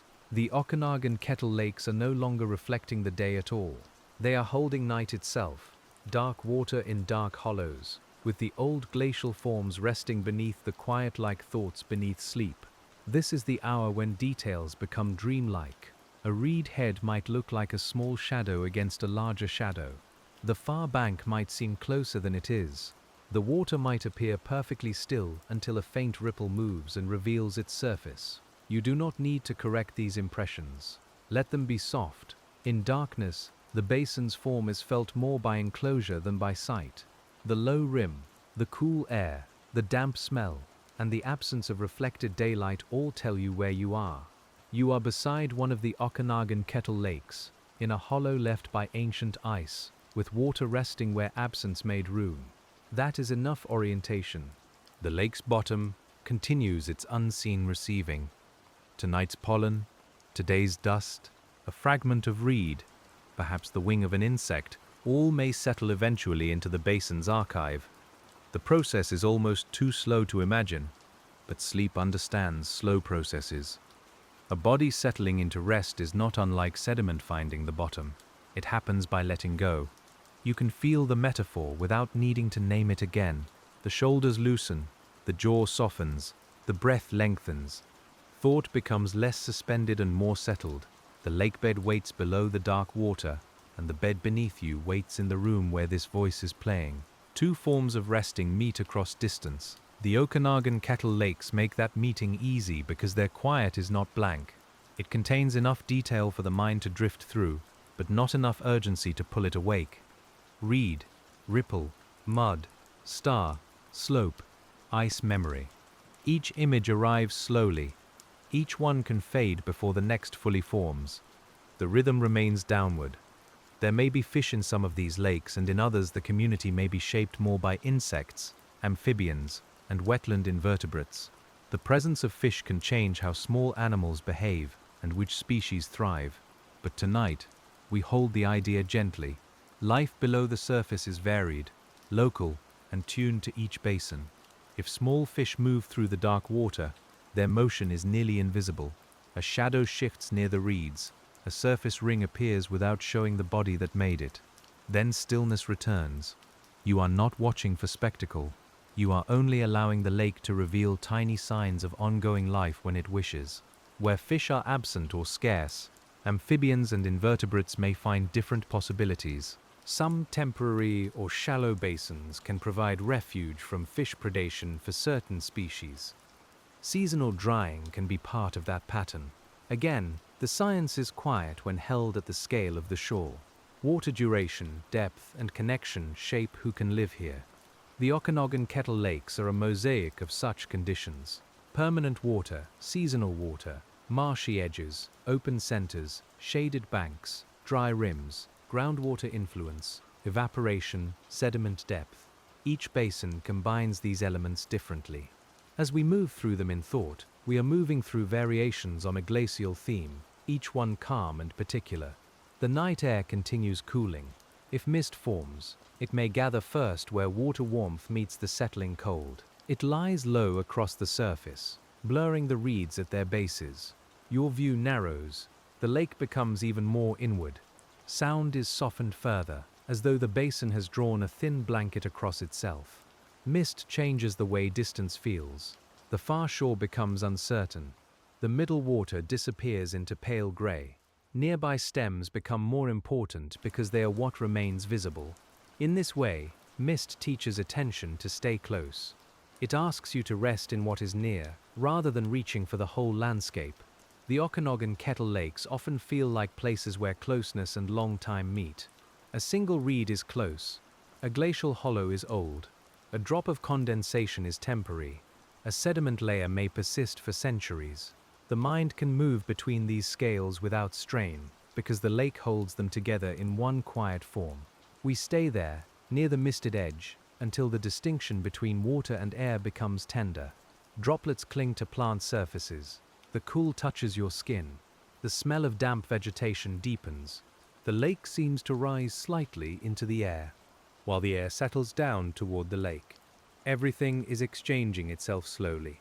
And as the mist thickens and then thins, the next part of the Okanagan Kettle lakes comes forward, the relationship between water and light, as morning, evening, moon, and cloud all pass across these small basins. We do not leave the night behind completely. We only let the thought of light return in its gentlest forms, as memory and reflection. At dawn, a kettle lake may brighten before the surrounding slopes fully wake. The surface catches pale sky and sends it upward through the hollow. Reeds appear as dark lines first, then green or gold as the light increases. The air near the water remains cool. The smell is clean, with dew, mud, and the faint mineral scent of wet stones. You can imagine being there before any wind has risen. The lake is almost perfectly smooth. A single bird crossing above makes a reflection below. The two forms pass together for a moment, one in air and one in water, then both are gone. The basin keeps the pale morning and waits for the day. Morning light reveals the kettle shape differently than evening. Shadows lie on one side of the hollow, while the opposite bank warms. Plants show their individual stems again. The water may look silver, then blue, then green as the angle changes. You can feel the day beginning without being pulled into it. It opens softly. The Okanagan Kettle lakes respond to light not only visually, but biologically. Photosynthesis begins where plants and algae receive enough sun. Water warms at the surface. Insects become active. Birds move through the margins. The basin shifts from night mode into day mode, not abruptly, but through thousands of small awakenings. For a sleep narration, we do not follow those awakenings into brightness. We simply acknowledge that the lake knows how to wake as gently as it knows how to rest. That is comforting. The world can begin without sharpness. Light can arrive as a soft increase, and life can answer at its own pace. Cloud light is different again. Under clouds, the lake's surface may lose strong reflections and become matte, subdued and gray-green. The surrounding hills soften. Colors draw closer together. The water seems quieter, even if it is moving. You can imagine a cool, cloudy afternoon when the whole basin feels wrapped in a muted cloth. Rain, when it comes, writes on the surface in countless small circles. Each drop makes a ring that meets another ring, until the whole lake is patterned with gentle motion. The sound is soft if the rain is light, a steady whisper on water, leaves, and mud. You can listen to it without needing anything to happen. Rain also connects the sky directly to the basin. It freshens the surface, darkens the shore, and feeds the surrounding soil. In shallow margins, droplets strike leaves and run down stems. On dry slopes, rain releases scent from dust and plants, and that scent may drift toward the water. The Okanagan Kettle lakes receive rain as both touch and nourishment. You may picture standing under a low sky, with drops dimpling the lake and the whole hollow smelling newly alive. The water's reflection breaks into texture, but the calm remains underneath. That is important. Movement on the surface does not remove the stillness of the basin. It only gives the stillness a sound. Sunlight after rain brings another quiet change. Wet stems shine. Stones darkened by moisture hold a deeper color. The lake may steam faintly if warmth returns to cool, damp ground. Insects reappear when the rain passes. The basin breathes out scent. You can feel how every weather leaves a trace, and every trace becomes part of the place. The Okanagan Kettle lakes are not the same from hour to hour, but their changes are held within a stable form. This is why they feel restful rather than restless. The hollow remains, the water remains, or returns. The edge shifts but stays recognizable. The landscape changes like a sleeper turning, not like a door closing, and as light fades again from memory into evening, we return to the darker tone of the basin, where reflections lengthen and the lake becomes a vessel for the day's last colors. The next descent is through color itself, from gold to blue, from blue to gray, from gray to the soft dark that has been waiting beneath every surface. At sunset, the surrounding hills may glow briefly, especially where dry grasses catch the low light. The lake receives that glow upside down. Reeds become black lines against copper water. The sky's color gathers in the center of the basin, as though the old glacial hollow has become a small bowl of evening. You can rest your eyes there. The color changes slowly enough for the body to trust it. Brightness does not vanish, it thins. Gold cools into rose or pale lavender. Blue deepens. Shadows join. A warm edge lingers on the far bank, then slips away. The water follows each change without keeping any of them. It is faithful by letting go. This letting go is at the heart of the Okanagan Kettle lakes. The glacier let go of ice. The land let go into hollows. The sky lets go of light each evening. Plants let go of leaves. The lake lets particles settle. Nothing here clings in the way waking thoughts sometimes do. The whole landscape is a practice in release. You can follow it with your own body. Let the day's color drain gently from behind your eyes. Let the breath become cooler and lower. Let the imagined shore hold whatever remains unfinished. The basin does not solve anything. It only gives everything a place to settle. As the water darkens, some creatures become less visible, while others begin their evening rhythms.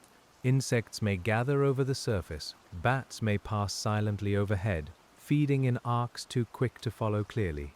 Amphibians may call in seasons when the wetland is alive with that sound. Tonight, all of it stays distant and soft, folded into the lake's hush. The Okanagan Kettle lakes support these twilight exchanges because water concentrates life in a dry-leaning landscape. Insects that begin in water become food in air. Plants that grow at the margin shelter both aquatic and terrestrial lives. The basin is a meeting place across elements. Water, air, earth, and light cross there repeatedly, and the crossing makes abundance. You may sense that abundance not as busyness, but as depth. The dark water is full of possible movement. The reeds are full of hidden resting places. The mud is full of transformation. The air above the lake is full of faint paths. The landscape is active, but its activity is woven so softly that it becomes soothing. We remain beside the sunset basin until color has nearly gone. The first true darkness gathers at the water's center. The edges follow. The land no longer asks to be seen in detail. It offers only shape, scent, temperature, and the soft pressure of presence. You are still descending, though your body is still. And beneath this evening descent, beneath color and reflection, the Okanagan Kettle lakes continue their older descent into sediment, where each day becomes part of the bottom, and each season leaves a trace too fine for the eye to separate. We return to that receiving floor once more, because it is the quietest layer of all. On the bottom, the lake is not concerned with the surface's changing colors. It receives the results of those changes slowly. Algae that grew in sunlight may eventually settle. Leaves that floated in autumn may become dark fragments. Mineral particles carried by runoff may spread in thin layers. The basin's floor is the final resting place for many small journeys. You can imagine descending through the water without weight. The upper layer is faintly lit, then the green dims, then the brown or black of the bottom approaches. Soft and indistinct, the water cools. Sound disappears into pressureless quiet. There is no fear in this descent. It is only a movement towards stillness. At the sediment surface, everything becomes slow. A particle lands and remains. A tiny organism moves through the upper mud. Chemical gradients form over very small distances. Oxygen may be present near the surface and scarce deeper down. Different processes take place in each layer. The lake bed is a quiet world of boundaries measured in millimeters. The Okanagan Kettle lakes, because they are small and sensitive, may record local changes with remarkable intimacy. A dry year, a wet spring, a shift in vegetation, a period of increased erosion, all can leave subtle traces. The basin does not interpret them, it simply receives. Later, someone might study the layers, but tonight we let them rest undisturbed. There is something peaceful about an archive no one is opening. The pages are there. The story is present, but nothing is being demanded from it. The mud lies in darkness, holding pollen, minerals, organic matter, and time. You can let your own memories lie that way for now, present but unread, safe in the lower quiet. The lakebed also shapes the water above it. Nutrients can be released or stored depending on oxygen and chemistry. Rooted plants may draw from the sediment. Burrowing organisms may mix the top layers. The bottom is not merely an ending, it is a source, a reservoir, and a place of return. Quietness here is generative. You might feel the comfort of that word without needing to wake around it. A resting place can still give life. A dark place can still nourish. A bottom can be a beginning for roots, microbes, and future growth. The Okanagan Kettle lakes hold this truth gently, without turning it into a lesson. Above the sediment, the water remains dark and cool. Suspended particles drift downward in long, patient paths. The lake's whole vertical shape is present now, from bottom mud to open surface, from reflected sky to buried glacial memory. We are inside the basin as a complete thought. Nothing is missing, nothing needs to hurry, and as we rise only slightly from the bottom's darkness, we follow the faint movement of nutrients and life back toward the rooted margins, where the lake turns stored matter into green stems and soft cover. The next layer is a circle rather than a line. What settles may feed, what falls may return, what seems finished may become part of another season. In spring, nutrients released from sediment and brought by runoff can support new growth. Algae may bloom gently in the water column. Wetland plants send up shoots. Insects feed, grow, and transform. Birds arrive to use the renewed abundance. The Kettle Basin becomes a place of quiet renewal, not separate from its decay, but dependent on it. You can picture last autumn's fallen reed becoming part of next spring's living edge. Its matter softens, breaks down, and returns to the system. A plant takes what it can use. An insect feeds where microbes have worked.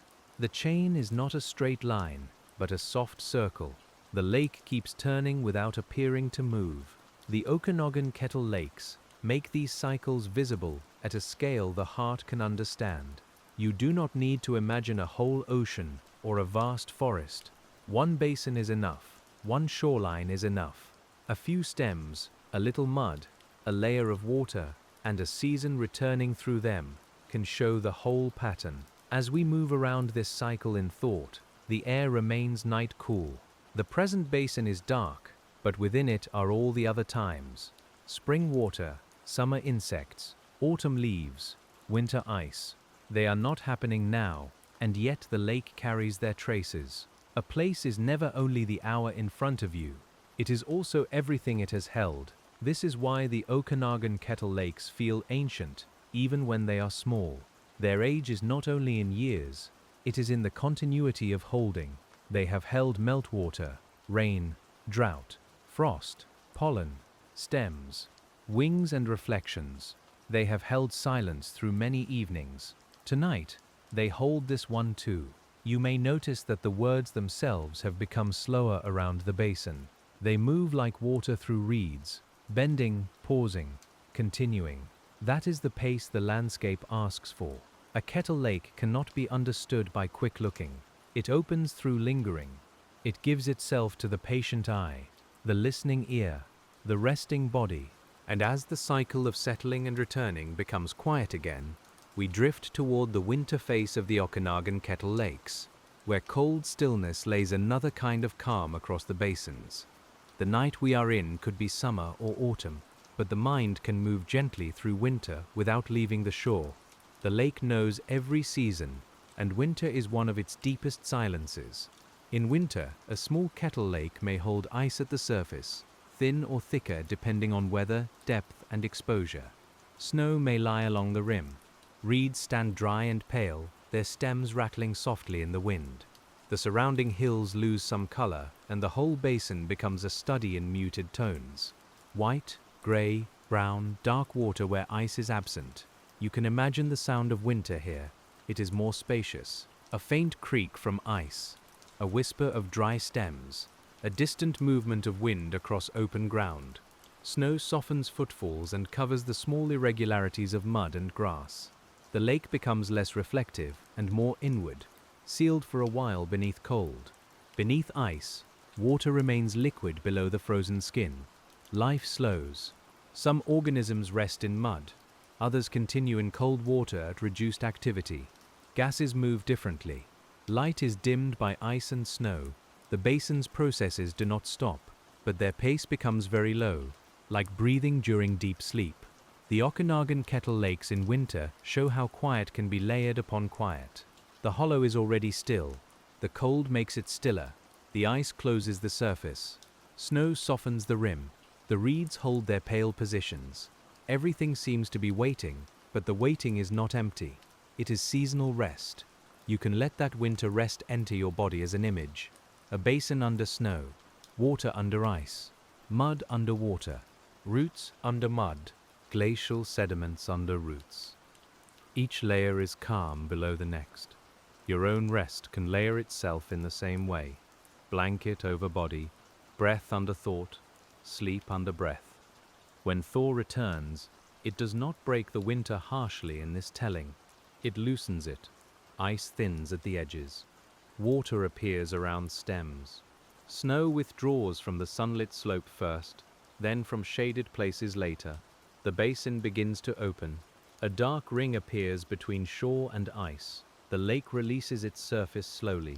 This thaw is another form of the Kettle Lake's patience. The Okanagan Kettle Lakes have opened and closed through many winters, each thaw bringing water back into visible motion. The same hollow that held cold now holds reflection. The same reeds that rattled dry may give way to new shoots. The same mud remains dark and ready. We stay with that readiness only briefly, because the night around us is deepening again, and the winter image fades back into the present dark. The Kettle Basin beside us is not frozen now in the mind. It is open, cool, and still. The surface holds stars or cloud. The shore holds reeds. The old land holds the basin.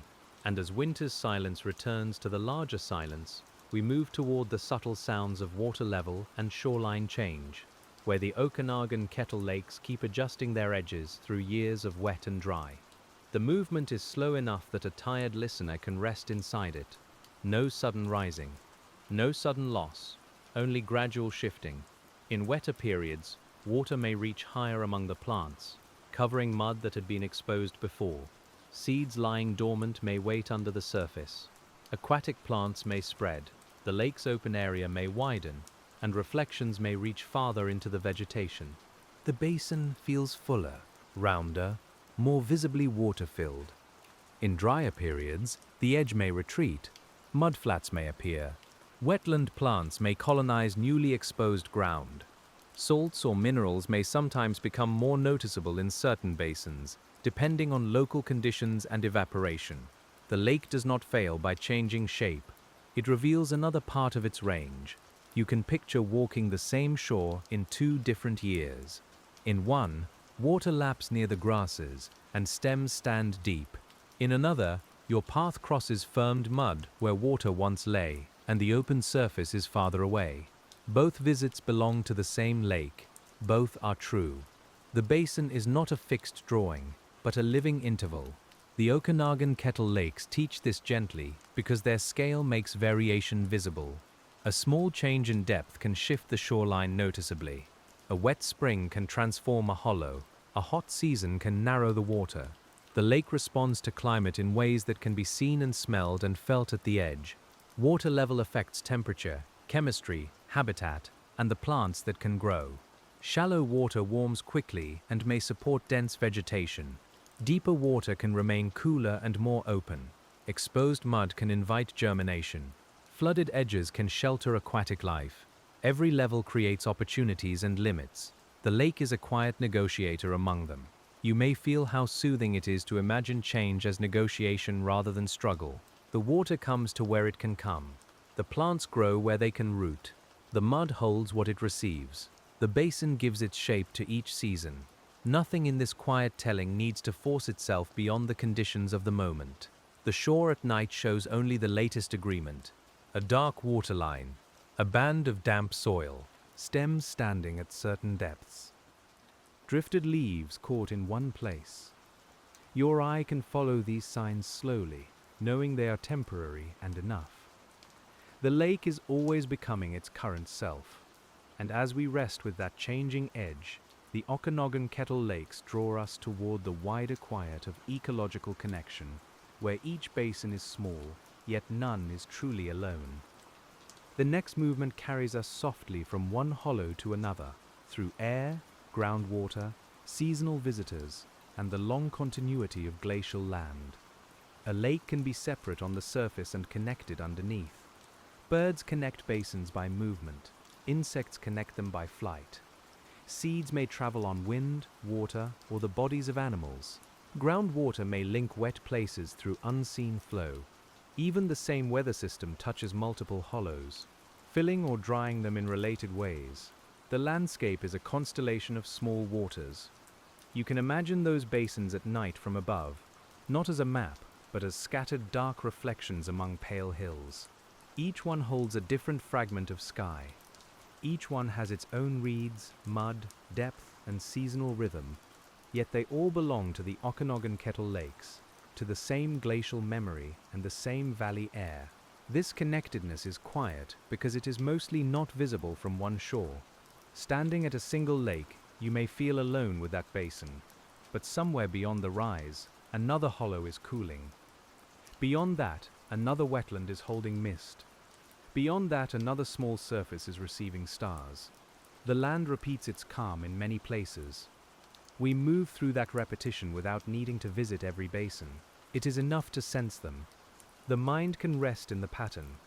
Hollow after hollow, water after water, reeds after reeds, dry slopes between them, carrying the day's warmth into night. The Okanagan becomes a slow arrangement of contrasts, each one softened by distance. The connections among lakes can matter for resilience. If one basin dries in a particular season, another may hold water longer. If some habitats change, others may still provide shelter.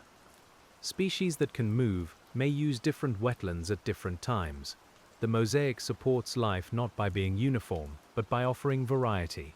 You can hear that as a kind of reassurance. Not every place must do everything. One basin holds deep water, another holds marsh, another holds seasonal dampness, another holds open shore. Together they create a landscape more generous than any single hollow alone. Difference becomes quiet strength. The Okanagan Kettle Lakes are also connected by the shared presence of the old ice that shaped them. Though the ice is gone, its pattern remains distributed across the land. Every hollow is a trace of that retreat. Every basin says, in water or vegetation, that something cold and immense once paused here. The present warmth rests inside that older cold shape. As we let the thought expand, the night remains intimate. We are still near a single shore. The water still smells of mud and stems. The air still cools the skin. The larger pattern does not pull us away. It deepens the place we are already in, as if every nearby basin were quietly breathing with this one. And now, as the connected basins recede into darkness, we return to the one lake in front of us and settle closer to its surface, where the faintest movements still appear and disappear.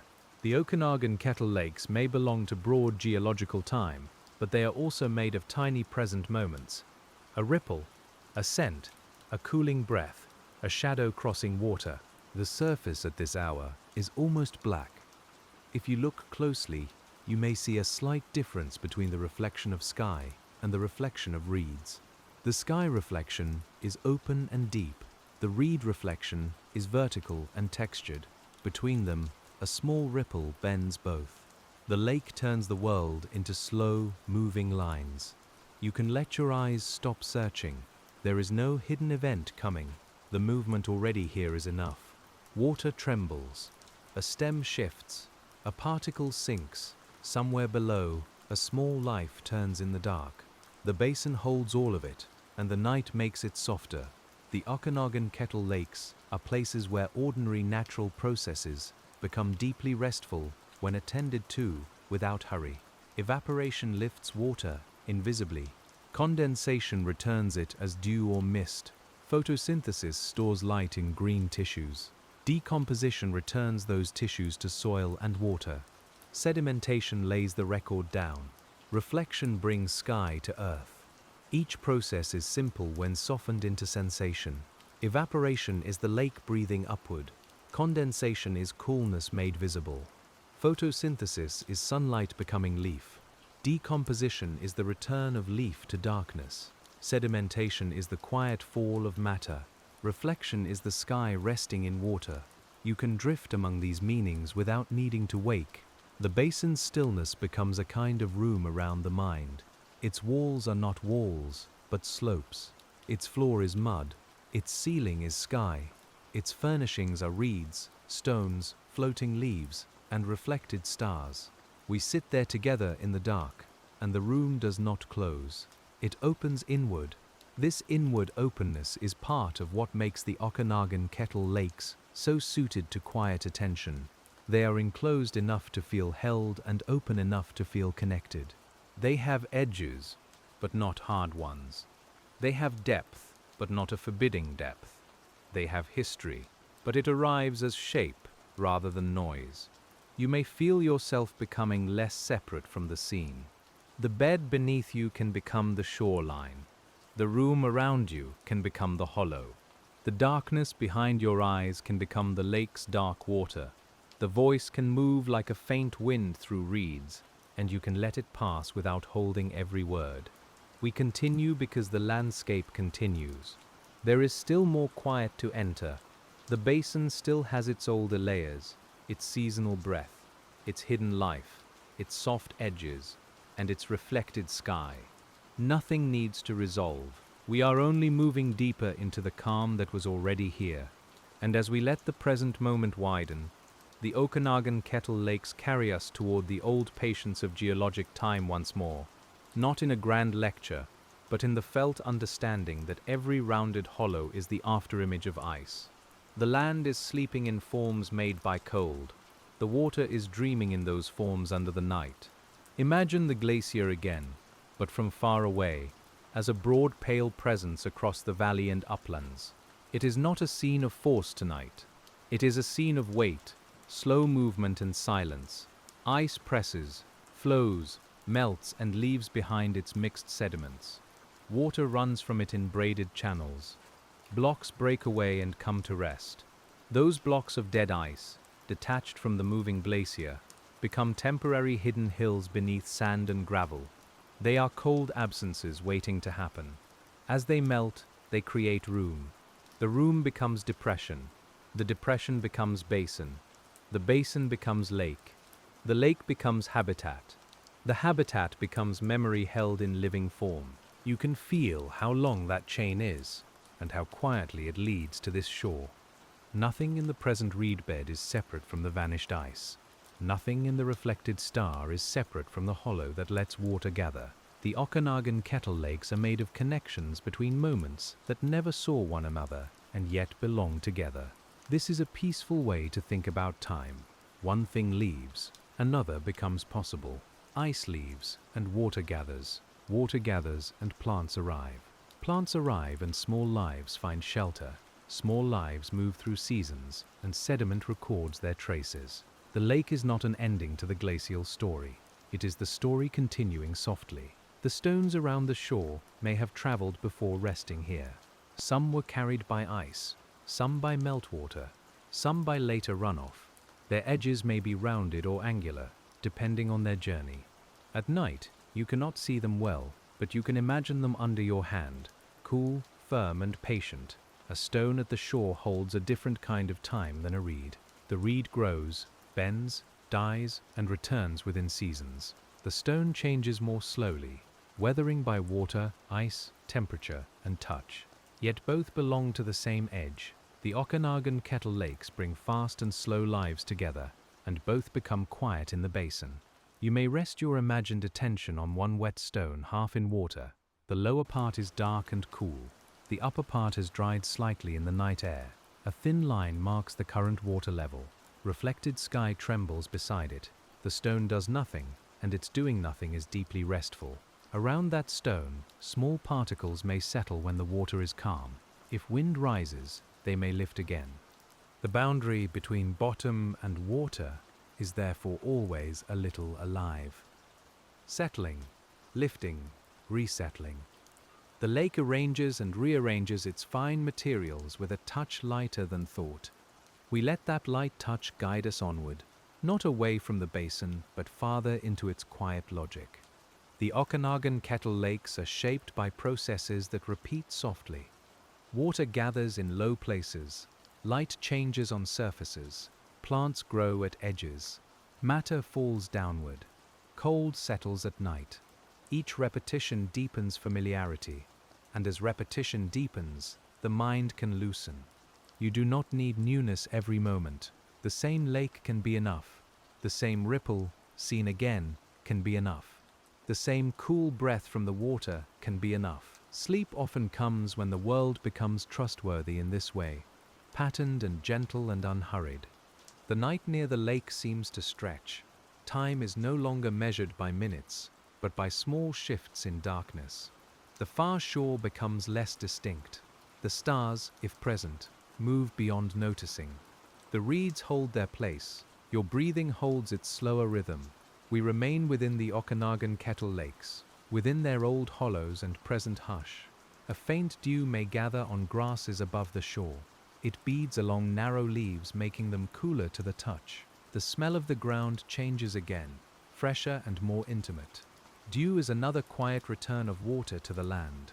It does not fill the lake, but it belongs to the same cycle of cooling, condensation, and morning release.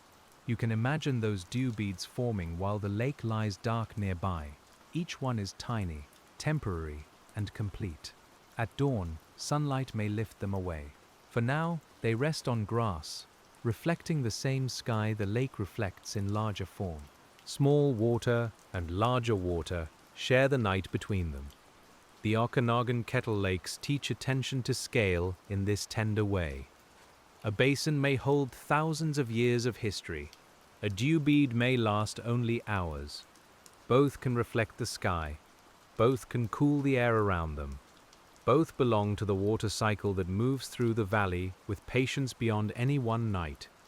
We stay with that scale until it becomes almost weightless. The large and the small no longer compete. The glacier and the droplet, the basin and the reed, the sediment layer and the surface ripple, all rest together in the mind. This is the landscape's deeper quiet. It has room for everything because it is not rushing to explain itself. And as the dew gathers and the lake remains dark, we drift toward the hour before dawn without arriving there yet, staying in the long middle of the night where the Okanagan Kettle Lakes are most inward. The air is coolest now. The basin holds that coolness low. The surrounding slopes have released much of their stored heat, and the whole hollow feels settled. In this hour, the lake may be nearly still from surface to edge. Wind often lessens at night, though not always. When it does, the open water smooths, and reflections sharpen even in darkness. The reeds no longer rustle much. The sounds of the basin become occasional and delicate, separated by long stretches of quiet. You can let those long stretches do most of the work. The words only touch them lightly. A lake at night is not filled with speech. It is filled with intervals, the space after a ripple, the pause after a stem moves, the held breath before the first pale line of morning. We rest inside those intervals. The Okanagan Kettle Lakes, in their glacial hollows, make intervals visible in landform. The hollow is an interval left by ice. The water is an interval between sky and sediment. The wetland edge is an interval between dry slope and open lake. The season is an interval between thaw and freeze. Your sleep is an interval between one day and the next. There is no need to press meaning harder than that. Let it remain soft. The basin holds an old pause in the earth, and tonight you are pausing with it. The pressure of the day can release, not as a decision, but as a slow settling through dark water. The bottom is not far. The quiet is already here. If the lake has an outlet, it may be small or seasonal. If it does not, water leaves mainly by evaporation and seepage. In either case, the basin's hydrology is modest and local, shaped by precipitation, groundwater, temperature, and landform. These are not abstract forces at the shore.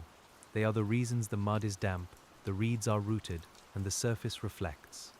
You can feel the whole system in one breath. Air cools, water rests, soil holds, plants wait. The old hollow remains, your exhale lengthens. The Okanagan Kettle lakes do not need to be large to contain a complete world. They only need enough depth, enough water, enough time, and enough quiet. We keep moving, but now the movement is almost indistinguishable from stillness. It is the motion of attention passing from surface to shore, from shore to slope, from slope to memory, and back again. Each return is softer. Each image is less sharp. The lake remains the center, dark and patient. And as we circle back once more to the open water, the Okanagan Kettle lakes hold us at the rim of sleep, where the reflected sky and the unseen bottom become part of the same calm depth. The surface is above the bottom, and the bottom is below the surface. But in the mind, they begin to meet. Reflection and sediment, light and dark, present and past, all settle into one basin.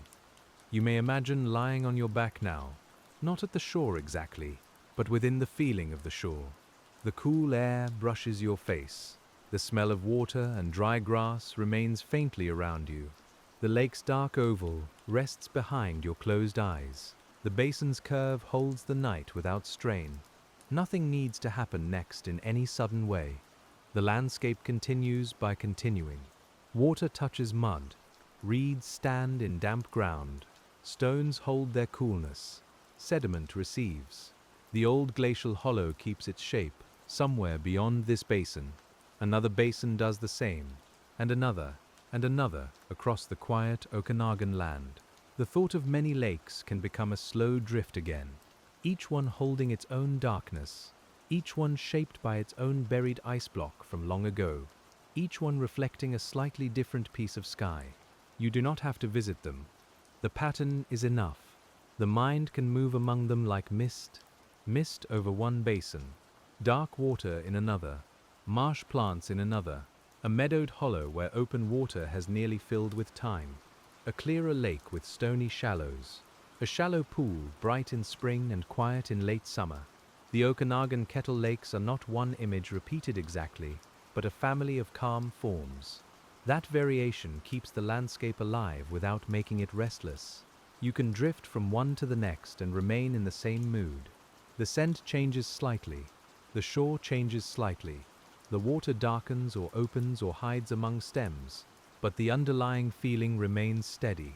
Low ground, held water, old ice, quiet life. We remain in that steady feeling as the night goes on. The basin under our attention becomes darker, softer, and more complete. The water no longer asks to be looked at closely. It can simply be present. The reeds no longer need to be counted or named.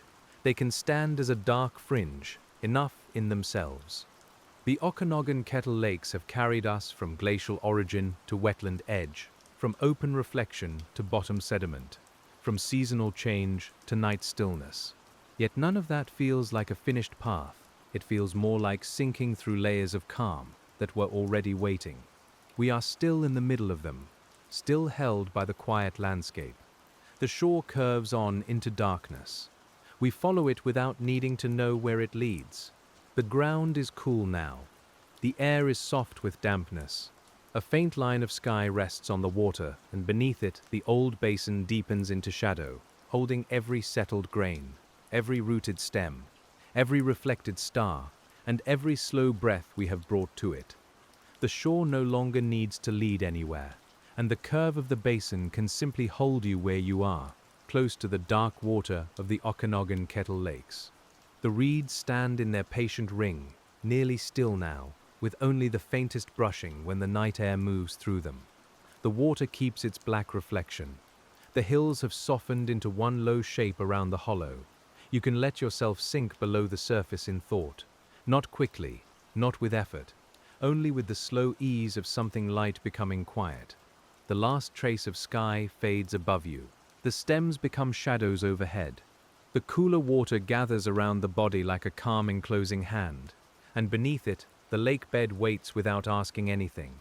Here, at the bottom of the Kettle Basin, the sediment is soft and dark, made from seasons of leaves, pollen, mineral dust, and the fine remains of quiet life. It has been settling for longer than any single evening can hold. Grain by grain, year by year, the old hollow has received what drifted down. Now your thoughts can settle with it. The glacier is gone, but its shape remains. The day is gone, but its warmth has faded gently into the ground. The surface above is still, and the reeds are quiet, and the small lives of the lake continue in their hidden ways. You do not need to follow them now. The basin holds them for you. Far above this soft lake bed, the night rests over the Okanagan hills, and far below the last reflection, the old sediment keeps its long, untroubled dark. The water is cool, the hollow is calm, the world has narrowed to mud, shadow, and breath, and here, in the lowest quiet of the Kettle Lake, everything has finally come to rest.